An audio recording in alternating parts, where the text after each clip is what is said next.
ऊपरी स्तरों से तेजी से फिसलते हुए भारतीय बाजारों दिन के निचले स्तरों के आसपास होता हुआ कामकाज। आखिरी 1.5 घंटे का समय, कुछ रिकवरी आएगी या फिर गिरावट होगी और तेज, लेंगे जवाब। फाइनल ट्रेड में आप सबका स्वागत है। नमस्कार, मैं हूं अनिल सिंघवी और नमस्कार, मैं हूं दीपांशु भंडारी। और अनिल जी, एक्शन का इंतजार है। ग्लोबल क्यूज नेगेटिव हुई हैं और इससे बाजार में एजीआर मामले में सुनवाई है। वोडाफोन आइडिया पर नजर रहेगी और उनकी ग्रुप कंपनी हिंडाल्को वहां पर नतीजे आते हुए दिख रहे हैं और बहुत बड़ा घाटा आया है। 709 करोड़ रुपए का यहाँ पर घाटा आते हुए दिख रहा है। तो ये बहुत ही बड़ा फिगर है। हमारा अनुमान था 9 करोड़ रुपए के मुनाफे का, तो उसके मुकाबले आप देखें तो 709 करोड़ रुपए का घाटा है। हमारा अनुमान था कि घाटे से मुनाफे में मुनाफे में गिरावट होगी। 23 करोड़ से 9 करोड़ का मुनाफे का अनुमान था, पर 23 करोड़ से 709 करोड़ रुपए का घाटा आया है। इसलिए आप देखिए स्टॉक पर इमीडिएट रिएक्शन है। जितनी भी गेंस थी सारी इसने अब गवा दी हैं। हम अनुमान लगा रहे हैं कि जो इनकी आय है वो 7,176 करोड़ के करीब होनी चाहिए। कंसोलिडेटेड घाटे की अगर बात करें तो वो 40 करोड़ के करीब आ रहा है। तो बड़ा रिएक्शन देख रहे हैं अनिल जी इस पर, और इसके अलावा और भी चीजों पर नजर है। बताइए सर, इस समय की बड़ी बातें क्या है बाजार की? जी हाँ दीप, बिल्कुल। ये घाटे का आंकड़ा तो बड़ा दिख ही रहा है, बाकी डिटेल्स आने देते हैं। लेकिन इस बीच बाजार ऊपरी स्तरों से तेजी से लुढ़ के निफ्टी 11,200 के करीब है। बैंक निफ्टी 500 अंकों से ज्यादा ऊपरी स्तरों से फिसला 21,700-800 की रेंज में। ऑटो, बैंक और एनबीएफसी ये है आज प्रेशर पॉइंट्स बाजार में, जिनसे दबाव बनता हुआ दिख रहा है। मेटल और फार्मा शेयरों में है खरीदारी 2% मजबूत। एमसीएक्स पर सोना 400 रुपए तो चांदी 2,000 रुपए टूटी। लेकिन आजकल 400 रुपए सोना कुछ नहीं, चांदी 2,000। चांदी की आदत 5-5 हजार रुपए ऊपर नीचे होने की पड़ी, लेकिन हाँ फिर भी ऊपरी स्तरों से टूटी जरूर है। यह है दीप आज के बड़े संकेत इस वक्त क्लोजिंग वाले शो के लिए। बिल्कुल, तो बड़े संकेत हैं अनिल जी।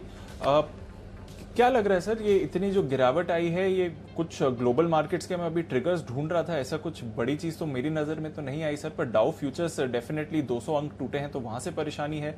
एजीआर मामले में अब 1 घंटे में सुनवाई है, तो वहां पर भी नजर है, और वीकेंड सेशन है। क्या है कॉन्ट्रीब्यूटिंग फैक्टर जिस तरह से इतना प्रेशर बढ़ रहा है सर? पहली बार आप जो पूछ रहे हैं क्या लग रहा है, तो उसका पहला इंस्टेंट रिएक्शन है कि आज बड़े दिनों बाद पहली बार जोर से लग रहा है। ये है करेक्शन जिसे कहते हैं, और मतलब साइजेबल करेक्शन।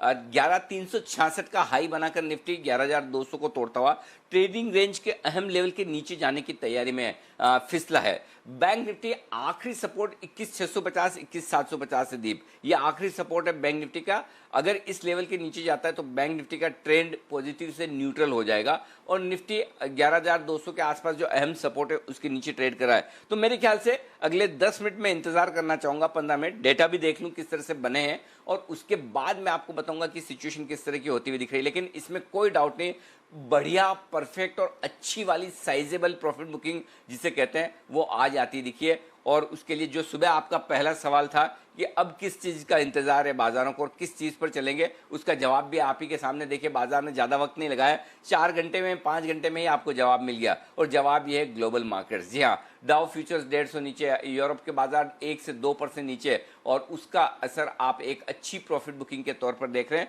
और इस प्रॉफिट बुकिंग में एक हाथ हमारा भी, एफआईज और घरेलू फंड्स की लगातार ऊपरी स्तरों पर बिकवाली, या यूं कहें कि घरेलू फंड की तो बिकवाली है ही, एफआईज की तरफ से थोड़ा सा हाथ रोकना, ये दोनों कारण ऐसे हैं जिनकी वजह से बाजार कमजोर होते हुए दिख रहे हैं। तो परफेक्ट मार्केट है। इस गिरावट से मैं हैरान नहीं हूं, लेकिन हाँ कुछ अहम लेवल तोड़ने की जो तैयारी कर रहा है वो थोड़ा परेशान कर सकता है ट्रेडर्स को, कि क्या इस हिसाब से थोड़ा सतर्क, थोड़ा सावधान और ज्यादा होने की जरूरत है। जी दीप। ओके, सावधान होने की जरूरत है, और इंपॉर्टेंट लेवल्स के नीचे बाजार फिसलते हुए दिख रहा है। अब देखते हैं कि यहां से बाजार संभलते हैं कि नहीं, और डेटा क्या रिफ्लेक्शन कर रहा है। तो परेशानी है सर, पर कुछ आइडियाज भी हैं बाजार में इस समय जिन पर हम थोड़ी सेफ्टी ले सकते हैं।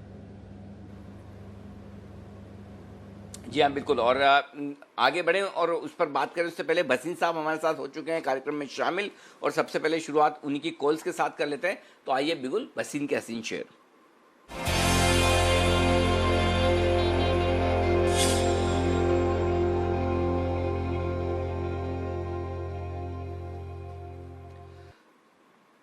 सर नमस्कार। जैसा कि आप सुबह सुबह आज कह ही रहे थे कि किसी भी वक्त करेक्शन की तैयारी है और अगला हफ्ता आपके लिए मुश्किल भरा रह सकता है, उसकी शुरुआत अभी से हो गई है, तो ये शुरुआत है या मुश्किल इतनी काफी है, पहला सवाल।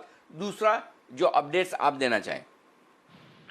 अनिल जी देखिए, आना था करेक्शन, आपको मैं थोड़ी चेतावनी दे रहा था, not that I was sounding ominous, लेकिन आपको पता है हम कभी टॉप भी नहीं पकड़ सकते। तो अगर 8,000 से 11,200 300 तक पहुंच गए, यहाँ पे एक अनिवार्य था। द डाउ, मैं यहाँ अभी भी कहता हूँ don't by this fall, be watchful, लेकिन अपने आप को स्टॉक स्पेसिफिक रखिए। निफ्टी को छोड़ दीजिए, अब आप निफ्टी में तो जैसे आपको कहा 10,800 दिख रहा है, लेकिन स्टॉक स्पेसिफिक रहिए। आज आपने मेटल्स में देखा है बहुत स्ट्रॉन्ग रिबाउंड, और आज हमारे जितने मेटल्स आपको शॉर्ट दिए थे वो आज क्लोजिंग बेसिस पे सब ट्रिगर हो जाएंगे ऑन द शॉर्ट साइड, तो वो कवर कीजिए। But China strong, China factory strong, तो सेलेक्ट बाइंग रहेगी इन सेलेक्ट मेटल्स, लेकिन overall banks, finances are where I am seeing extreme weakness. और इंश्योरेंस जो मैंने आपको सुबह कहा था, SBI life, HDFC life, ICICI Pru, यहाँ बहुत वीकनेस दिख रही है मुझे। तो सेलेक्ट स्टॉक स्पेसिफिक होएगा।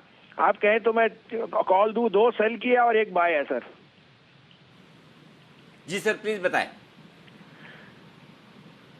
तो पहले बाय दे देता हूं सर। मेरे को अभी भी बेस्ट वैल्यू दिखती है NMDC में, 8.5% डिविडेंड यील्ड है, and it's proxy to iron ore prices जो बहुत स्ट्रॉन्ग रिबाउंड कर रही है।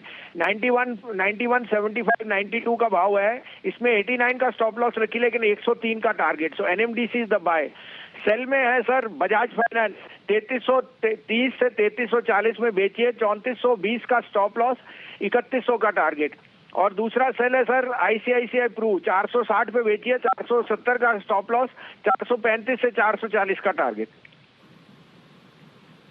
ओके, तो 3 आपके लिए बेहतरीन कॉल्स। पहला है NMDC खरीदने का, और NMDC खरीदिए 91 रुपए 75 पैसे, 92 रुपए, 91.75 92 की रेंज में, 89 89 रुपए का स्टॉप लॉस लगाइए, 102 102 target. Bajaj finance short side पर बसीन साहब का फेवरेट हाई बीटा स्टॉक, यहां पर बिकवाली करें 3330 3340 की रेंज में, 3330 3340 रेंज में बेचना है।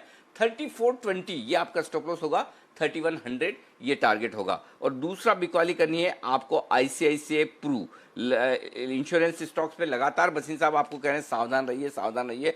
460 में बेचना है, 470 का स्टॉप लॉस, 470 435 और 445 के टारगेट के लिए। ये है आपके लिए राय। बहुत बहुत शुक्रिया बसीन साहब ये तीनों पिक्स देने के लिए। 45 मिनट बाद आपसे फिर मुलाकात होगी, 2:50 पर लेंगे आपकी कुछ बेहतरीन पिक्स क्लोजिंग शो पर BTST के लिहाज से। बहुत बहुत शुक्रिया तब तक हमारे लिए वक्त निकालने के लिए। आइए अब इवेंट्स पर करते हैं फोकस। मानसी हमारे साथ तैयार। मानसी बताइए।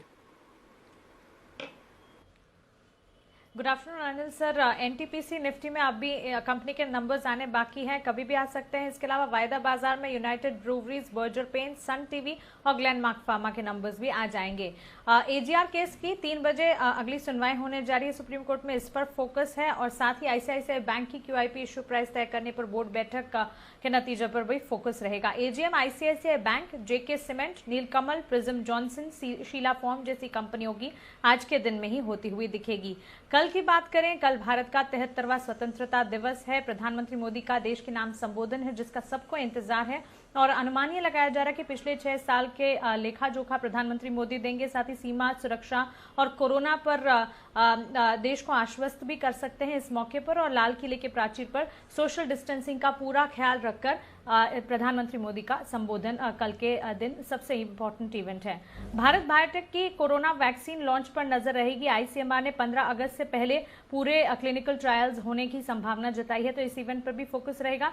ग्लोबल इवेंट भी है, US चीन ट्रेड वार्ता से जुड़ी एक समीक्षा बैठक है, जिस पर फोकस है। अमेरिका और चीन कल के दिन फेज 1 ट्रेड डील की समीक्षा कर सकते हैं। 15 फरवरी से प्रभावी हुई डील के 6 महीने की समीक्षा होने जा रही है। और US प्रतिनिधि और चीनी वाइस प्रीमियर ल्यू हेव यहां पर वीडियो कॉन्फ्रेंसिंग के जरिए चर्चा करेंगे, तो इस पर भी हमारी नजर रहेगी।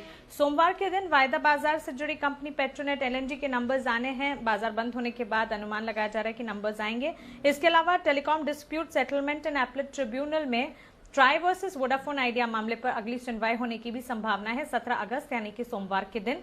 साथ ही कोल माइनिंग प्राइवेटाइजेशन केस में भी सुप्रीम कोर्ट में एक सुनवाई हो सकती है। इसके अलावा ब्रिटानिया की पूंजी जुटाने को लेकर एक बोर्ड बैठक है, जिस पर हमारी नजर रहेगी। बिल्कुल, और बाजार में गिरावट आ रही है इस समय पर। कई ऐसे इवेंट्स हैं जहां पर हमारी नज़र रहनी चाहिए। बहुत बहुत शुक्रिया मानसी। आइए देख लेते हैं कौन से ऐसे स्टॉक्स हैं जहां पर एक्शन देखने को मिल रहा है भरपूर खबरों के दम पर। पूजा हमारे साथ उसके लिए तैयार है। गुड आफ्टरनून पूजा, बताइए। Good afternoon Deepanshu. देखिए, मार्केट खुलने के बाद आज ज्यादातर नतीजे आए हैं जिसका कि रिएक्शन देखने को मिला। इसमें रैमको सीमेंट्स नतीजे कमजोर हैं। मुनाफा 192 करोड़ से घटकर 110 करोड़ कंपनी ने घोषित किया है और आय में भी कमी देखने को मिली है। 1384 करोड़ से घटकर 1020 करोड़ के नंबर्स कंपनी ने इस बार पोस्ट किए हैं। वोल्टास के नंबर्स भी कमजोर दिखाई दे रहे हैं हर फ्रंट पर। मुनाफा 166 करोड़ से घटकर 82 करोड़ कंपनी ने घोषित किया है। आय में भी कमी देखने को मिली है और जो मार्जिन है वो 11% से घटकर इस तिमाही सिर्फ 5% ही रह गया है। इसके अलावा काफी सारी कंपनियां हैं जो पिछले साल के मुनाफे के मुकाबले इस बार घाटे में आ चुकी हैं। इसमें भारत सीड्स देखिए 4 करोड़ मुनाफे के मुकाबले 10 करोड़ का घाटा दर्ज किया है और आय में भी कमी देखी गई। 170 करोड़ से घटकर इस बार जो आय है वो केवल 22 करोड़ की रह गई है। तिरुमला केमिकल्स के केस में भी यही देखने को मिला। इस बार कंपनी ने 12 करोड़ के मुनाफे के मुकाबले 20 करोड़ का घाटा दर्ज किया और आय 290 से घटकर 113 करोड़ हुई है। पंजाब एल्कली यहां पर भी कंपनी मुनाफे से घाटे में आ चुकी है। 12 करोड़ के मुनाफे के मुकाबले इस बार 3 करोड़ का घाटा कंपनी ने दर्ज किया है। आय भी घटी है और घटकर 36 करोड़ रह गई है। राणे होल्डिंग्स कंपनी ने की आय में भी कमी देखी गई है और मुनाफा भी करीब 10 करोड़ से घटकर इस बार कंपनी ने 57 करोड़ का बड़ा घाटा घोषित किया है। नेस्को के नंबर्स इन सबके बीच अच्छे दिखाई दे रहे हैं। मुनाफे और आय दोनों में ही बढ़त देखने को मिली है। मुनाफा 37 करोड़ से बढ़कर 51 करोड़ इस बार आया कंपनी का और आय भी 80 करोड़ से बढ़कर इस बार 91 करोड़ कंपनी ने घोषित किया। और आखिर में बात करते हैं एमआरएफ के नतीजों की। नंबर्स यहाँ भी कमजोर दिखाई दे रहे हैं हर फ्रंट पर। अगर कंसो आधार पर बात करें तो मुनाफा भी घटा है। इस बार मुनाफा केवल 70 करोड़ रह गया है। कंसो आय 4410 करोड़ से घटकर इस बार 2431 करोड़ ही रह गई है और मार्जिन में भी कमी देखी गई। 13.7% से घटकर 13.5% के नंबर्स इस बार कंपनी ने घोषित किया है। कमजोर नंबर्स हैं एमआरएफ के भी। तो ढेर सारे नतीजे हैं जहां पर आपको रिएक्शन देखने को मिल रहा है। शुक्रिया पूजा। चलिए हमारे एक्सपर्ट पैनल के साथ भी जुड़ते हैं। राकेश जी, कुणाल जी हमारे साथ जुड़ रहे हैं, साथ ही आशु मदान साहब भी हैं हमारे साथ, वागले जी, किरण साहब और सुमित जी भी हमारे साथ शो के लिए जुड़ रहे हैं। आप सभी का स्वागत है और विश्वेश जी भी हमारे साथ शो में है। आप सभी का स्वागत है। शुरुआत करते हैं बिगुल के साथ सुमित के सुपरहिट शेयर्स का।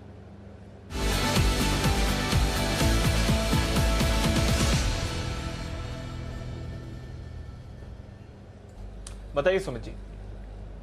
Good afternoon Deepanshu, sell side का स्टॉक रडार पे आया है। पीएनबी के अंदर दबाव देखने को मिल रहा है। 32.5 के आसपास ट्रेड कर रहा है। पीएनबी में यहाँ से सेलिंग प्रेशर देखने को मिलना चाहिए। ऊपर में 34 रुपए का स्टॉप लॉस लगाए और पीएनबी को यहाँ पे सेल करे। पीएनबी में यहाँ से सेलिंग प्रेशर बढ़ता हुआ देखने को मिलेगा। नीचे में 30 रुपए तक के लेवल पीएनबी के अंदर देखने को मिलेंगे। 30 रुपए और शायद हो सकता है 28 रुपए तक के लेवल भी पीएनबी में देखने को मिले तो सेल करे। 34 रुपए का ऊपर में स्टॉप लॉस लगाए। नीचे में 30 रुपए से लेकर 28 रुपए तक के लेवल पीएनबी में देखने को मिल सकते हैं। वीक लग रहा है चार्ट के ऊपर और स्टॉक ने ऊपर से स्ट्रॉन्ग रिबाउंड मारा है। ओके, तो पीएनबी में बिकवाली करने की राय सुमित जी की तरफ से। क्लोजिंग शो का पहला बिगुल शॉर्ट साइड पर आता हुआ दिख रहा है। शॉर्ट साइड के बिगुल भले आज पहला है, लेकिन आशु सर परसों शो में थे और परसों ही उन्होंने शॉर्ट करने की राय दे दी। एक्सिस बैंक, HDFC लाइफ और मेरे ख्याल से बंधन बैंक भी, जहां तक मुझे याद है। दो तो मुझे अच्छे से याद है ही है। और आज जो करेक्शन आया है, आशु सर पहले तो एक बार अपडेट आउटलुक बता दें कि क्या लग रहा है, मार्केट करेक्शन लंबा होना है या बस ये छोटा मोटा इतना रनिंग करेक्शन ही है, ये बताइए पहले।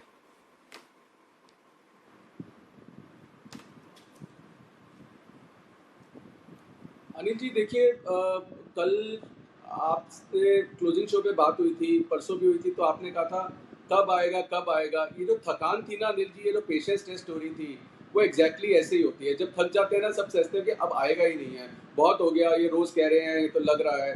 सो अनिल जी ये चीज़ हो गई और मुझे लगता है कि अनिल जी एक ही दिन में करेक्शन अनिल जी 200 पॉइंट का आया है। ऊपर से अगर देखिए 370 से 180 आया, कोई लंबा चौड़ा करेक्शन नहीं आया। लेकिन अनिल जी स्टॉक्स देखिए कैसे एकदम पिटाई कर दी। अब प्रॉब्लम यह है कि अनिल जी आज का जो अब तक का जो पिछले 1-2 दिनों का 2-4 दिनों का जो अब ऊपर का माल अगर किसी के हाथ में चिपक गया और उसका अगर अगले 2-3 दिन के अंदर एग्जिट नहीं मिला तो अनिल जी करेक्शन लंबा हो सकता है। अब एग्जिट मिलेगा नहीं मिलेगा कहना मुश्किल है, वो भी मार्केट ही बताएगा, उसका प्रिडिक्ट करना मुश्किल है। बट अनिल जी जो एक मैं परसों एक और भी आपसे बात बोली थी कि गोल्ड सिल्वर में जो हुआ है कि एक शार्प करेक्शन आई है, जिस तरह से ऐसा इक्विटी मार्केट में भी होना है। तो अनिल जी हमने पिछले 1 घंटे में देखा, उतना तो नहीं है और उतना होगा भी नहीं, क्योंकि इतनी घबराने की बात नहीं है, क्योंकि निफ्टी में अनिल जी है ना कोई ऐसा कोई ओवरबॉट नहीं है।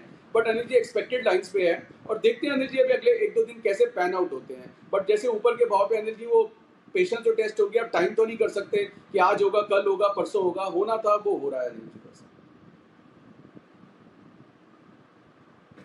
तो चलिए आया है करेक्शन, थोड़ा साइजेबल है, चाहे ग्लोबल मार्केट्स की वजह से आया हो। ये है आपके लिए राय इस वक्त साफ तौर पर। अब ये बताएं कि कोई अपडेट आपके स्प्रेड में जो देना चाहें आशु सर, उसके वो मुझे बता दें एक बार।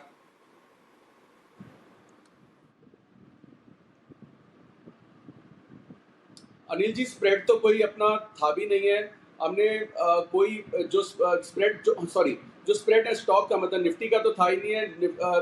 बीपीसीएल का एक लॉन्ग स्प्रेड बना हुआ है, ग्लेनमार्क का लॉन्ग बना हुआ है। अनिल जी प्रिसाइसली इसी दिन के लिए बना हुआ है कि ऐसा कुछ होगा तो कोई टेंशन वाली बात नहीं होनी चाहिए, और टेंशन नहीं है। बाकी अनिल जी बंधन short, HDFC life short, axis short सबसे कल जो अनिल जी मैं कह रहा था, ये भेल, रिलायंस, एल&टी वगैरह सब जो ले रहे हैं इसके अगेंस्ट शॉर्ट जरूर करना है, तो एक्सिस था। तो अनिल जी कुछ ना कुछ शॉर्ट तो जरूर रखना है, और एक्सिस देखिए किस तरह से है। बैंक्स में अनिल जी और गिरावट हो सकती है अभी, बट मैंने कहा कि इंट्राडे के लिए आज बहुत करेक्शन हो चुका है, ग्लोबल मार्केट्स में है, इस लेवल पे शॉर्ट नहीं करना है, बाउंस बैक पे करेंगे और शॉर्ट कॉल्स देंगे आपको। बढ़िया, ये सुन के अच्छा लगा कि इन लेवल पर शॉर्ट नहीं कर रहा है, बाउंस बैक भी कर सकते हैं। तो इंतजार करें थोड़े से बाउंस का, फिर वापस से बेचें, भाव से बेचें, भाव से खरीदें। ये है राय आशु जी की। लेकिन क्या खरीदें क्या बेचें, ये राय दे रहे हैं वागले साहब बिगुल के साथ, वागले का वंडर।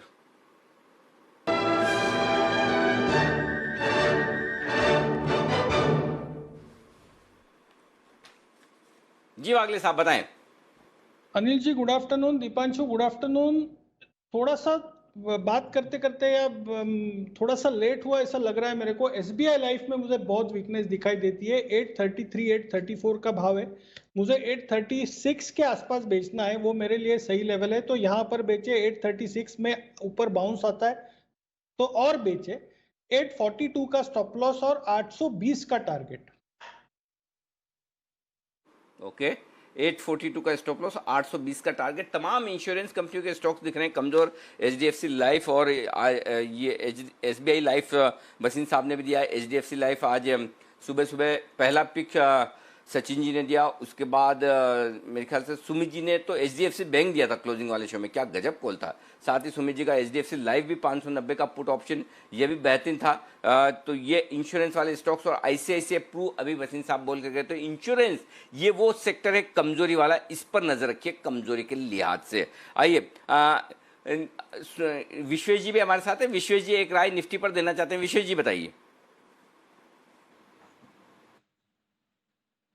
अनिल जी मेरे हिसाब से देखिए 11, मतलब मैं तो काफी नीचे के लेवल से बुलिश था, और 11,400 पे आज जिस हिसाब से गया और 6 लाख निफ्टी खरीदी हुई 360 के ऊपर गया। ऑल ऑफ अ सडन 397 का हाई मारने के बाद जो टिक आया, वो टिक में इस तरह की सिग्नेचर थी कि हम एटलीस्ट 10,800 की ओर जा रहे हैं। इनफैक्ट आज के दिन में मल्टीपल टॉप जो 11,400 के आसपास बने हैं, मैंने तो ट्वीट भी किया था, और मेरा व्यू यही है कि 11,400 11,360 के ऊपर हम जब तक नहीं जाते हैं तब तक मेरे हिसाब से 10,800 पहला टारगेट हो सकता है।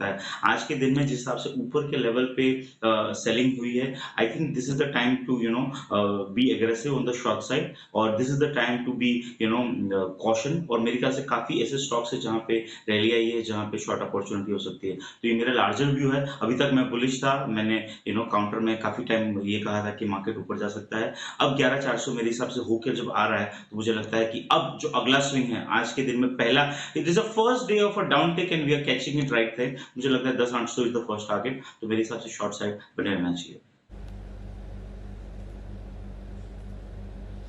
शॉर्ट साइड पर बने रहना चाहिए। 10,800 के लेवल्स पर आप नज़र रख सकते हैं, और देख रहे हैं कि बाजार में काफ़ी तेज़ उतार चढ़ाव हो रहा है। पर इस बीच कई ऐसे स्टॉक्स हैं जो आपको शानदार परफॉर्मेंस दिखा रहे हैं और सीमेंट स्पेस में अभी भी चुनिंदा स्टॉक्स में अच्छा परफॉर्मेंस आते हुए दिख रहा है। सुमित जी, एक स्टॉक देखिए हाइडेलबर्ग सीमेंट, यहाँ पर नजर डालिए 11% का उछाल आया है। सुबह से अच्छा कर रहा है, थोड़ी देर पहले 4-5% ऊपर था, वहां से एक बड़ा स्पाइक आया। क्या चल रहा है इस चार्ट में सर?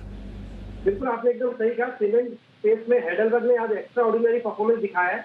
रिसेंट के स्विंग हाई तोड़े हैं और इनफैक्ट लास्ट 3 से 4 महीने के हायर लेवल पे आ चुका है। जिन्होंने भी लॉन्ग पोजीशंस बनाई है, ट्रेलिंग स्टॉप लॉस का यूज करें। 192 193 के आसपास का ट्रेलिंग स्टॉप लॉस लगाए और पोजीशंस को होल्ड करें।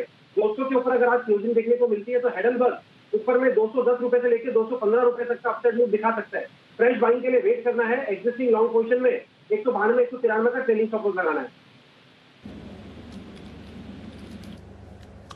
ओके, ये है आपके लिए हाइडेलबर्ग पर राय पर। एनटीपीसी, इसके भी नतीजे आ गए हैं। हम नॉर्मल क्वार्टर मतलब ज्यादा स्टेबल अनुमान ही लगा रहे थे जहां तक परफॉर्मेंस का सवाल है। मुनाफा अनुमान से काफी बेहतर आया है। हमारा अनुमान था 1876 करोड़ रुपए के मुनाफे का, उसके मुकाबले आप देखिए तो 2470 करोड़ का मुनाफा है और इसका जो वाई कंपैरिजन है मुनाफे का वो 2600 करोड़ है। तो ज्यादा गिरावट नहीं है वाई बेसिस पर और अनुमान के हिसाब से देखें तो काफी मजबूत मुनाफा यहाँ पर आते हुए दिखेगा। देखना पड़ेगा कि कोई एक मुश्त मुनाफा भी है जिसकी वजह से भी थोड़ा फायदा हुआ है जहां तक ओवरऑल परफॉर्मेंस की सवाल है। आय में देखें तो वहां पर जरूर आप गिरावट देख रहे हैं और इसका भी हमने अनुमान जरूर लगाया था, बट एक स्टेबल क्वार्टर की एक्सपेक्टेशन थी जहां तक एनटीपीसी का सवाल है और लगभग वैसे ही नतीजे आते हुए दिख रहे हैं। मुनाफे पर तो डेफिनेटली बीट है जहां तक ओवरऑल परफॉर्मेंस है इस कंपनी की। इसके अलावा अगर आप देखें तो आय का जो फिगर है वहां पर हम एक्सपेक्टेशन लगा रहे थे तकरीबन 22,833 करोड़ रुपए की आय का, तो वहां पर देखना पड़ेगा। कैपिटलाइजेशन इस क्वार्टर में स्टेबल रहने वाली थी। कुणाल जी, एनटीपीसी की चार्ट जरा देखकर बताइए कैसा व्यू है इस पर, क्योंकि पावर स्टॉक्स अच्छा कर रहे थे, उसमें तो एक अंडर परफॉर्मर है बट नतीजे काफी अच्छे आते हुए दिख रहे हैं यहाँ पर। देखिए, एक बहुत ही स्लो मूविंग और स्थिर स्टॉक है ये। अगर आप देखें दीपांशु, इसमें ना कोई तीव्र गिरावट हमें कभी देखने को मिलती है ना ही बढ़त। तो बहुत ही एक रेंज बाउंड ट्रेड, बहुत ही नैरो रेंज में ये ट्रेड कर रहा है और मुझे लगता है कि बिल्कुल भी ट्रेडिंग की यहाँ पर राय नहीं है। जिनके पास निवेश है उछाल में, इससे बेटर किसी पावर कंपनी में स्विच करें, ये मेरी राय है। और जिनके पास शॉर्ट टर्म के लिए जिन्होंने लिया उनको निकल जाना चाहिए। किसी खास तरह के मूव की मेरी एक्सपेक्टेशन स्टॉक से लेकर के नहीं। ओके, एक्सपेक्टेशन किसी खास तरह की मूव की नहीं है पर नतीजे काफी मजबूत हैं। और आय की भी बात करें तो आय भी हमारे अनुमान से बेहतर ही आई है। तो आय मुनाफा दोनों में ही अनुमान से बेहतर प्रदर्शन रहा है कंपनी का। जहां तक एनटीपीसी का सवाल है, एक रेगुलेटरी डिफरल की वजह से भी एक एडजस्टमेंट आप देख रहे हैं यहाँ पर। इसके अलावा इन्होंने डिस्कॉम्स को एक रिबेट भी दी थी, पर ओवरऑल देखें तो नतीजे अनुमान से काफी बेहतर आए हैं कंपनी के लिए। चलिए अब एक और बिगुल बजाते हैं सुमित जी के लिए उनके सुपरहिट कॉल का।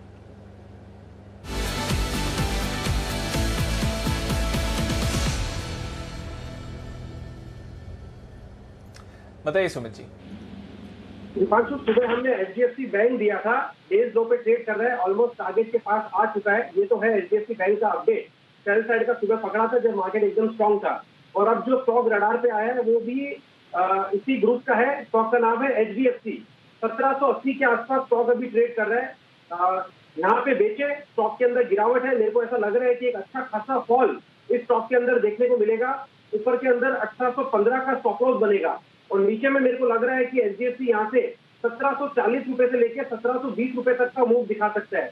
एचडीएफसी के अंदर पिछले 3 दिन के लो टूटे हैं। स्टॉक के अंदर एक स्ट्रॉन्ग सेल कैंडल बन रही है, वॉल्यूम भी बढ़ता हुआ देखने को मिल रहा है। तो मेरे को ऐसा लग रहा है कि एचडीएफसी में यहाँ से गिरावट बढ़ती हुई देखने को मिलेगी और जिस तरह से निफ्टी और बैंक निफ्टी में गिरावट देखने को मिल रही है, फ्रंटलाइनर स्टॉक पे गिरावट आएगी।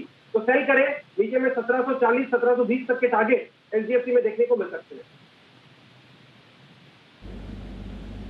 बिल्कुल सेल करने की राय है और आप गिरावट देख सकते हैं। और उन स्पेसेस या उन नामों में सबसे ज्यादा गिरावट आ रही है जो पिछले कुछ दिनों में सबसे एक्टिव रहे हैं। आइशर मोटर्स पर नजर डालिए, 6.5% की गिरावट इस स्टॉक पर आपको इस समय आती हुई दिखेगी। टाटा मोटर्स 5% नीचे है। एक्सिस बैंक 4.5% की गिरावट दिखा रहा है। एसबीआई, आईसीआईसीआई बैंक, यहां पर आप तेज गिरावट देख रहे हैं। इवन आईटीसी जिसने हार्डली परफॉर्म किया था और पिछले कुछ दिनों में हल्की सी खरीदारी आई थी, वो भी अब 2.5% गिर रहा है। और इन दिग्गज स्टॉक्स में गिरावट आने की वजह से आप देख रहे हैं कि बाजार पर प्रेशर बढ़ता हुआ दिख रहा है इस समय।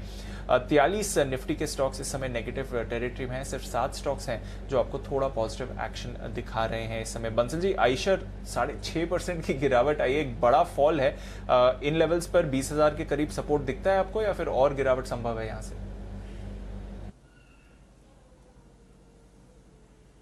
दीपांशु, आइशर ने आज मॉर्निंग के अंदर ही पहले घंटे के अंदर ही एक नेगेटिव क्रॉसओवर दिया था और वहां पर एक बिकवाली का मौका था। उसके बाद इसने अपना दूसरा सपोर्ट भी तोड़ा है, 20,550 का दूसरा सपोर्ट भी तोड़ा है। तो as of now bottom fishing की राय नहीं है, इसके अंदर गिरावट एक्सटेंड हो सकती है और ये गिरावट नीचे में स्टॉक को 19,300 19,350 तक ले जाने का दमखम रखती है।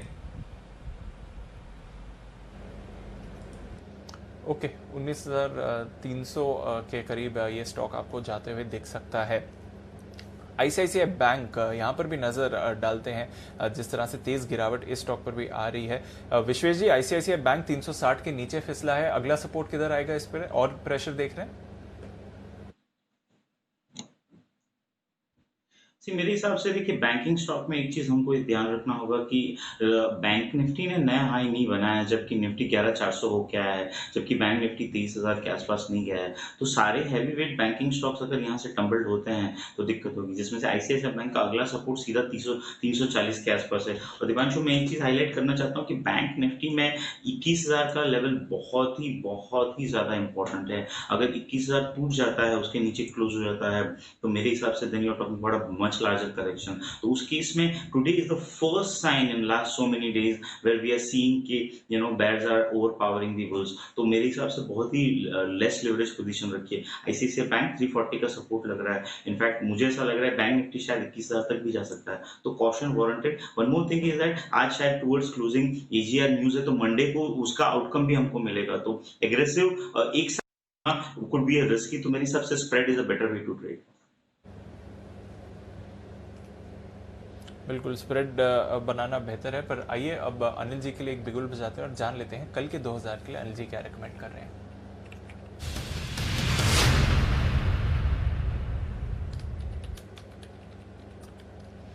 बताएं सर। दीप, मेरे सदाबहार शॉर्ट के वक्त जो मुझे पसंद आते हैं बैंक्स और एनबीएफसी, तो एक एनबीएफसी को यहाँ पर शॉर्ट करने की राय, और वो है श्रीराम ट्रांसपोर्ट जो 690 के आसपास इस वक्त ट्रेड कर रहा है, 689 690 के आसपास इसे शॉर्ट करने की राय है। और वजह साफ है, कल बाजार बंद होने के बाद नंबर्स आए थे, इंटरनली आप नंबर्स देखेंगे तो बहुत वीक है, काफ़ी कमजोरी वाले हैं, और स्टॉक में करेक्शन कोई खास नंबर के हिसाब से अभी तक आया नहीं है, क्योंकि बाजार मजबूती के साथ है। उस लिहाज से 690 से 700 रुपये तक इसे धीरे धीरे जब भी उछाल आए बेचते रहिए, कोई दिक्कत नहीं। 715 का स्टॉप लॉस लगाइए ऊपर की तरफ, और अगर आप नीचे बेचते हैं तो 700 का स्टॉप लॉस रखें। बेहतर ये अगर ऊपर तक आप बेचें तो 700 का स्टॉप लॉस रखिए। पहला टारगेट आपका बनेगा 675 का, दूसरा 670 का, 660 और 650 इवेंचुअल टारगेट है जो मिनिमम है आपके अगले 1-2 दिनों के लिए। बाद में देखते हैं बाजार का मूड कैसे क्या रहता है, उस पर डिपेंड करेगा। लेकिन 675 670 दो छोटे टारगेट रखें, 660 और 650 दो पोजिशनल टारगेट रखें। 690 700 की रेंज में आराम से बेचिए, जब भी ऊपर आए कोई हड़बड़ी ना करें, और 715 का स्टॉप लॉस लगाकर फिर आपको शॉर्ट पोजीशन बनानी चाहिए श्रीराम ट्रांसपोर्ट में। तो एनबीएफसी कमजोर दिख रही है, बजाज फाइनेंस अभी थोड़ी देर पहले आपको वसीम साहब ने कहा ही था, वहाँ पर आपको बिकवाली करनी चाहिए। तो ओवरऑल यहाँ पर जो बैंक्स और एनबीएफसी है, और आप देखिए एनबीएफसी अभी भी उतनी गिरी नहीं है जितना पहले बैंक्स गिरना शुरू हुए हैं। बैंक निफ्टी 3% नीचे और एनबीएफसी में अभी तक क्रैक नहीं आया है। तो जैसा हम सुबह आज बात कर रहे थे सारे पैनलिस्ट को कि देखिए फार्मा शेयरों में रिकवरी के रुझान दिख रहे हैं, वैसे मैं अपने पूरे पैनल से कहना चाहता हूँ कि देखिए एनबीएफसी में इंश्योरेंस कंपनियों के बाद इंश्योरेंस कंपनियां तो अब कोई बची नहीं है जिसे आप शॉर्ट करेंगे, लगभग सारी आ गई है। अब आप एनबीएफसी पर फोकस करिए, वहां पर शॉर्ट के सिग्नल आपको जाएंगे, वो आपके लिए सिग्नल बनाते हुए नजर आएंगे। तो ये वो कमजोर स्पेस है जहां पर बिकवाली करनी चाहिए। और आपको पता है कल के 2000 का ट्रैक रिकॉर्ड आपके सामने। कल देखिए सबको टाटा स्टील के नतीजे खराब लग रहे थे, लेकिन उसके बावजूद टाटा स्टील ने अपना टारगेट हासिल किया पहला। हाँ, बाजार साथ देता तो ज़्यादा ऊपर जाता था, लेकिन टाटा स्टील का 20 रुपये का मेरे ख्याल से जो टारगेट था कॉल ऑप्शन का वो हासिल हुआ था। दीप, ये यहाँ पर आपके लिए बिकवाली करने की राय श्रीराम ट्रांसपोर्ट में। बिल्कुल, बिकवाली की राय है श्रीराम ट्रांसपोर्ट फाइनेंस पर। आइए एक बार देख लेते हैं कि टाटा स्टील पर आपको क्या सटीक राय दी गई थी। और अभी तो थोड़ा मार्केट्स में उतार चढ़ाव है, पर अगर आपने स्ट्रैटेजी फॉलो करी थी तो आराम से टारगेट और मुनाफा दोनों ही आपके पास आ गया था इस कॉल में। खरीदारी करने की राय है मेरी टाटा स्टील। तो 420 रुपये वाला कॉल ऑप्शन, टारगेट 20 रुपये, 25 रुपये और 30 रुपये, 3 टारगेट रखिए। 10 रुपये का स्टॉप लॉस, 413 से 14 रुपये के बीच में खरीदिए। कल के 2000 में 420 रुपए का कॉल आपको सुझाया गया था, जिसका पहला टारगेट 20 रुपए था, उसके बाद 25 और 30 के टारगेट सुझाए गए थे। पहला टारगेट जो है 20 रुपए का, ये जो कॉल की वैल्यू है 420 की, वो पहला टारगेट जो है वो कहीं ना कहीं अचीव होता हुआ दिखा है। तो कल के 2000 की रणनीति एक बार फिर से सटीक कारगर साबित होती हुई दिखी है।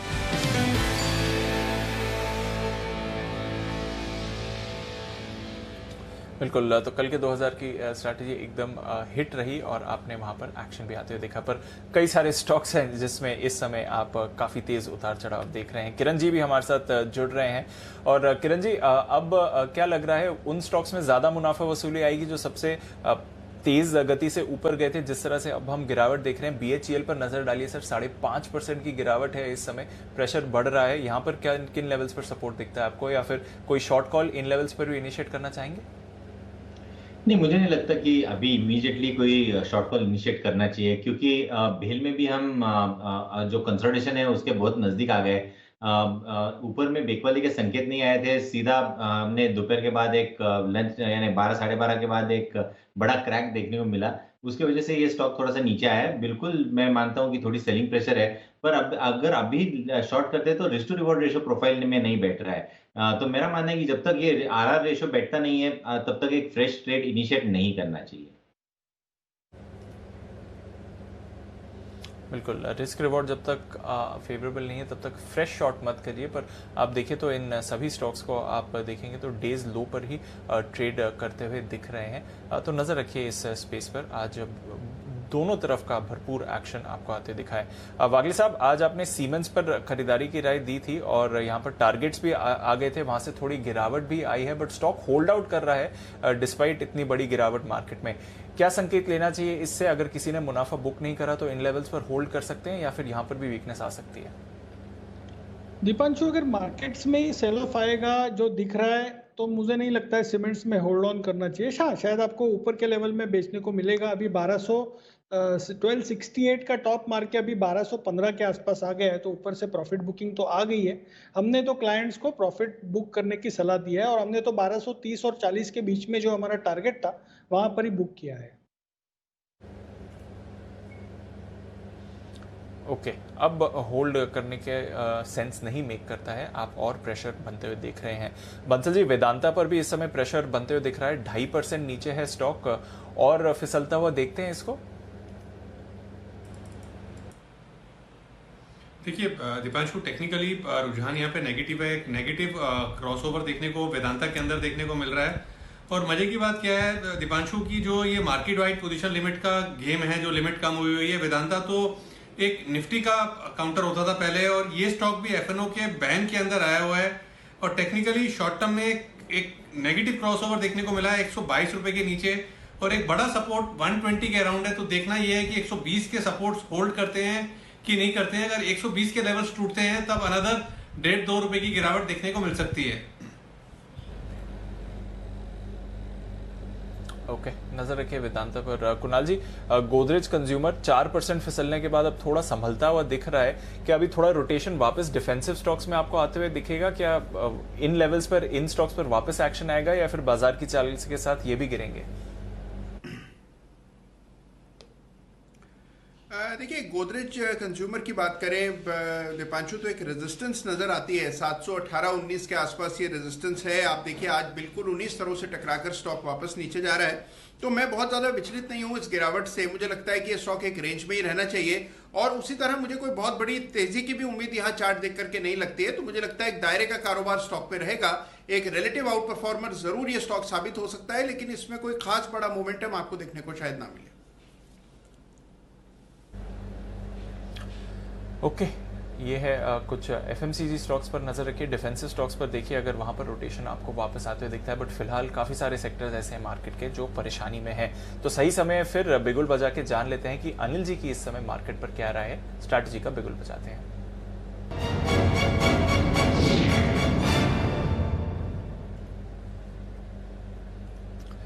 कमजोर ग्लोबल क्यूज हैं आज। अनिल जी, अब थोड़ी देर पहले जो डाउ फ्यूचर्स में भारी गिरावट आई थी, अब वो वहीं पर होल्ड कर रहा है डाउ फ्यूचर्स। 200 अंकों की गिरावट है इस समय। नैस्डैक फ्यूचर्स में भी नजर डालेंगे तो वहां पर भी गिरावट है, हालांकि उतनी सिवियर नहीं है जितनी डाउ फ्यूचर्स में देख रहे हैं। यूरोप के बाजारों की काफी कमजोर शुरुआत हुई है और उसके बाद और गिरावट आती हुई दिखी है। इस समय 2.5% तक सारे के सारे यूरोप के बाजार गिरावट के साथ ट्रेड करते हुए दिख रहे हैं। वहां से प्रेशर बढ़ रहा है।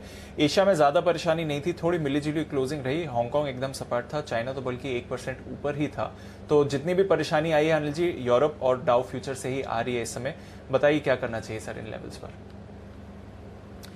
दीप, दो चीजें हुई है। एक, इसमें कोई डाउट नहीं कि कमजोरी की शुरुआत ग्लोबल संकेतों से हुई, लेकिन अब तक का हमारा जो रिकॉर्ड है आज को छोड़कर वो ये रहा कि ग्लोबल मार्केट्स के मुकाबले में हम कम कमजोर होते हैं। बढ़ते भी भले ही कम हों, लेकिन गिरने के मामले में हम कम रहते हैं। लेकिन आज हमने वो रिकॉर्ड बरकरार रखने का मूड नहीं दिखाया है। इसकी वजह ये कि देखिए 11,300 तो समझ में आ रहा था कि ऊपर नीचे हो सकता है कि 11,200 11,400 की रेंज है और 11,300 पर कशमकश वाला लेवल है जो डेटा में हम सुबह से बात कर रहे थे। लेकिन जिस तरीके से 11,200 टूटा है, 11,200 टूटने के बाद मतलब नॉन स्टॉप गया 11,111 आज का लो है 5-1 ये स्पॉट लेवल निफ्टी पर लो है, और उसके बाद वापस से हम 11,200 पार नहीं कर पाए। तो ये थोड़ी चिंता की बात है। और उस लिहाज से सबसे बड़ी दिक्कत मालूम है इस मार्केट में क्या हुई है आज?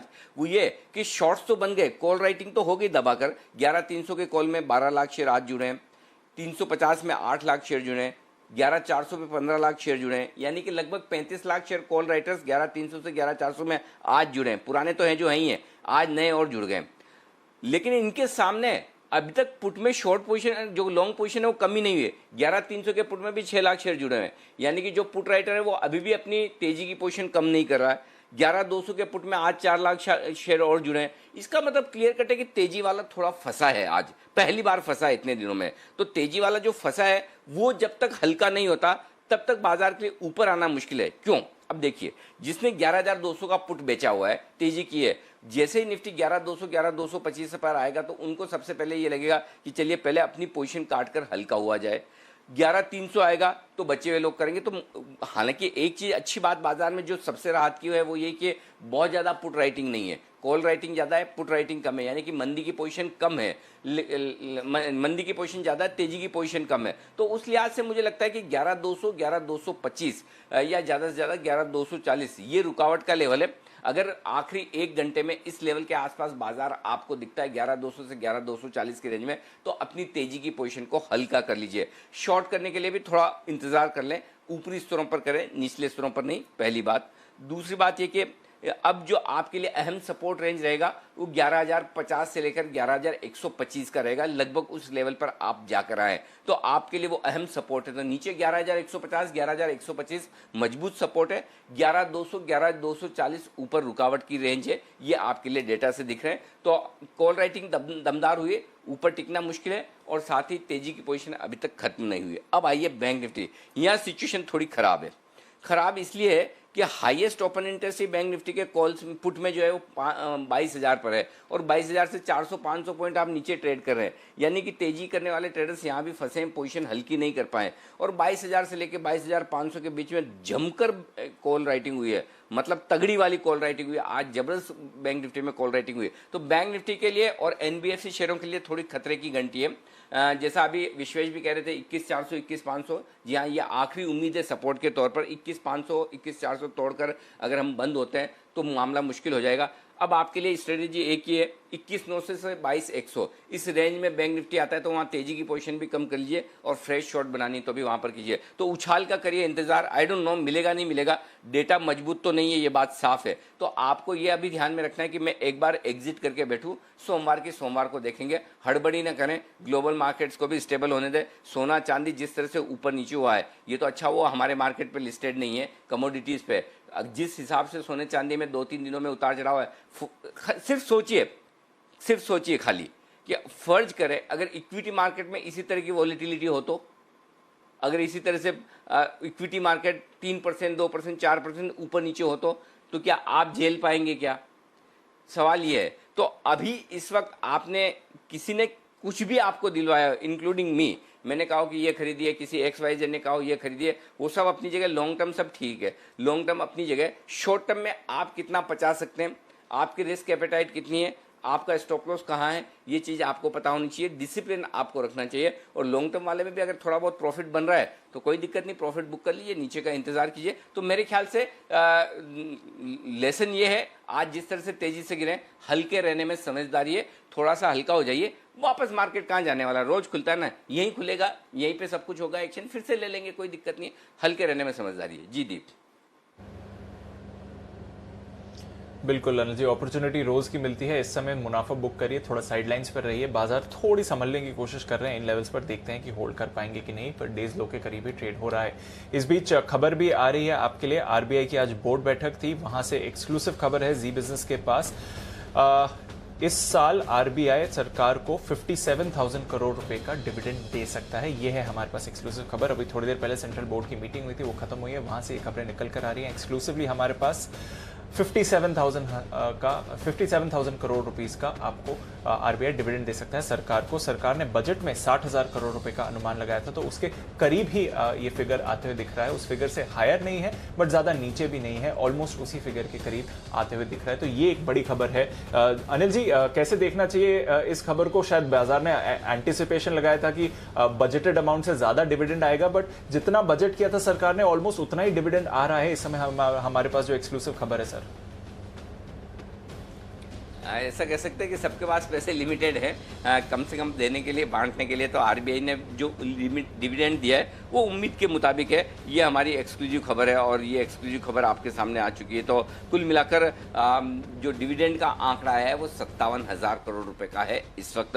उम्मीद के मुताबिक डिविडेंड आप मान सकते हैं। सबसे पहले आपको जी बिजनेस पर हम ये खबर दे रहे हैं कि आरबीआई की तरफ से सरकार को कितना डिविडेंड दिया जाएगा, और ये अमाउंट इसलिए भी अहमियत रखता है क्योंकि सरकार का कितना कर्ज उगाने का प्रोग्राम रहेगा, कितना डाइवेस्टमेंट का प्रोग्राम रहेगा, ये काफ़ी कुछ इसी चीज़ पर डिपेंड करता है कि आरबीआई से उन्हें कितना पैसा मिलने वाला है। तो डिविडेंड के तौर पर जो पैसा मिला है वो काफ़ी हद तक सरकार का बोरोइंग प्रोग्राम डिसाइड करता है और उस पर भी आपको नज़र रखनी चाहिए। तो आरबीआई की तरफ से आज जो बड़ी बैठक होनी थी और उसमें से जो बड़ा फैसला आना था वो जी बिजनेस आपके सामने ये करता हुआ दिख रहा है। सबसे बढ़िया बात है कि सरकार ने 60,000 करोड़ रुपए के डिविडेंड का अनुमान लगाया था, 57,000 करोड़ रुपए आया। तो कोरोना काल में भी उम्मीद के मुताबिक डिविडेंड आ गया सरकार को, ये सरकार के लिए राहत की बात है। तो ये एक जो तलवार लटकी हुई थी कि कितना डिविडेंड होगा, कितना डिविडेंड होगा, वो डिविडेंड आपके सामने आ चुका है, ये आप ध्यान में रख लीजिए। तो ये है आपके लिए एक बड़ी खबर जो इस वक्त आती हुई दिख रही है। तो आरबीआई की तरफ से सरकार को जो डिविडेंड दिया जाने वाला है उसका ऐलान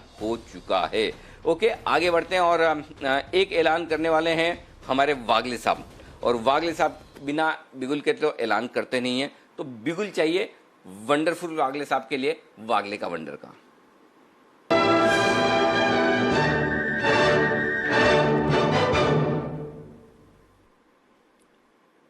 बताएं वागले साहब।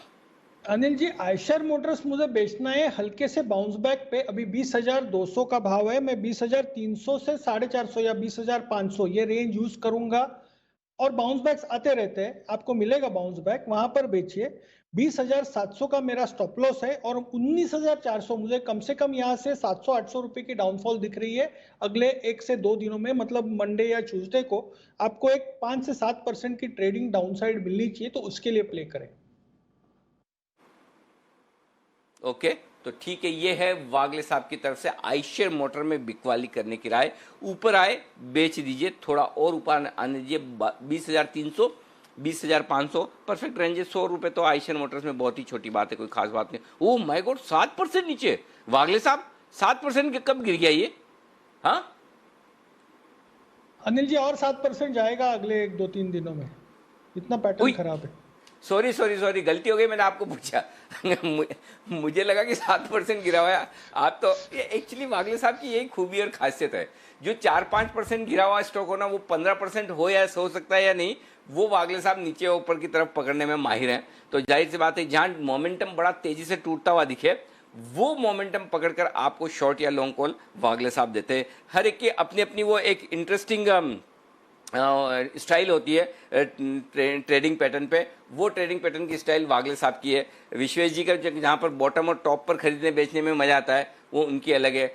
आशु सर हैं तो बिल्कुल उनको तो कॉन्ट्रा ही चाहिए कि जो चल रहा है लाइफ में उसके विपरीत ही करें, सबके साथ तो रहना ही नहीं है उनको। आई मीन ट्रेड में सबके साथ नहीं ना, बाकी तो हमारे सबके साथ रहते ही हैं, ऐसी बात नहीं है। तो ये सबका अपना अपना स्टाइल है, उस स्टाइल से। लेकिन बंसल जी आज किस चीज में बिजी हैं, मैं ये जानना चाहता हूँ। बंसल जी सब ठीक है ना? All is well Anil ji, all is well.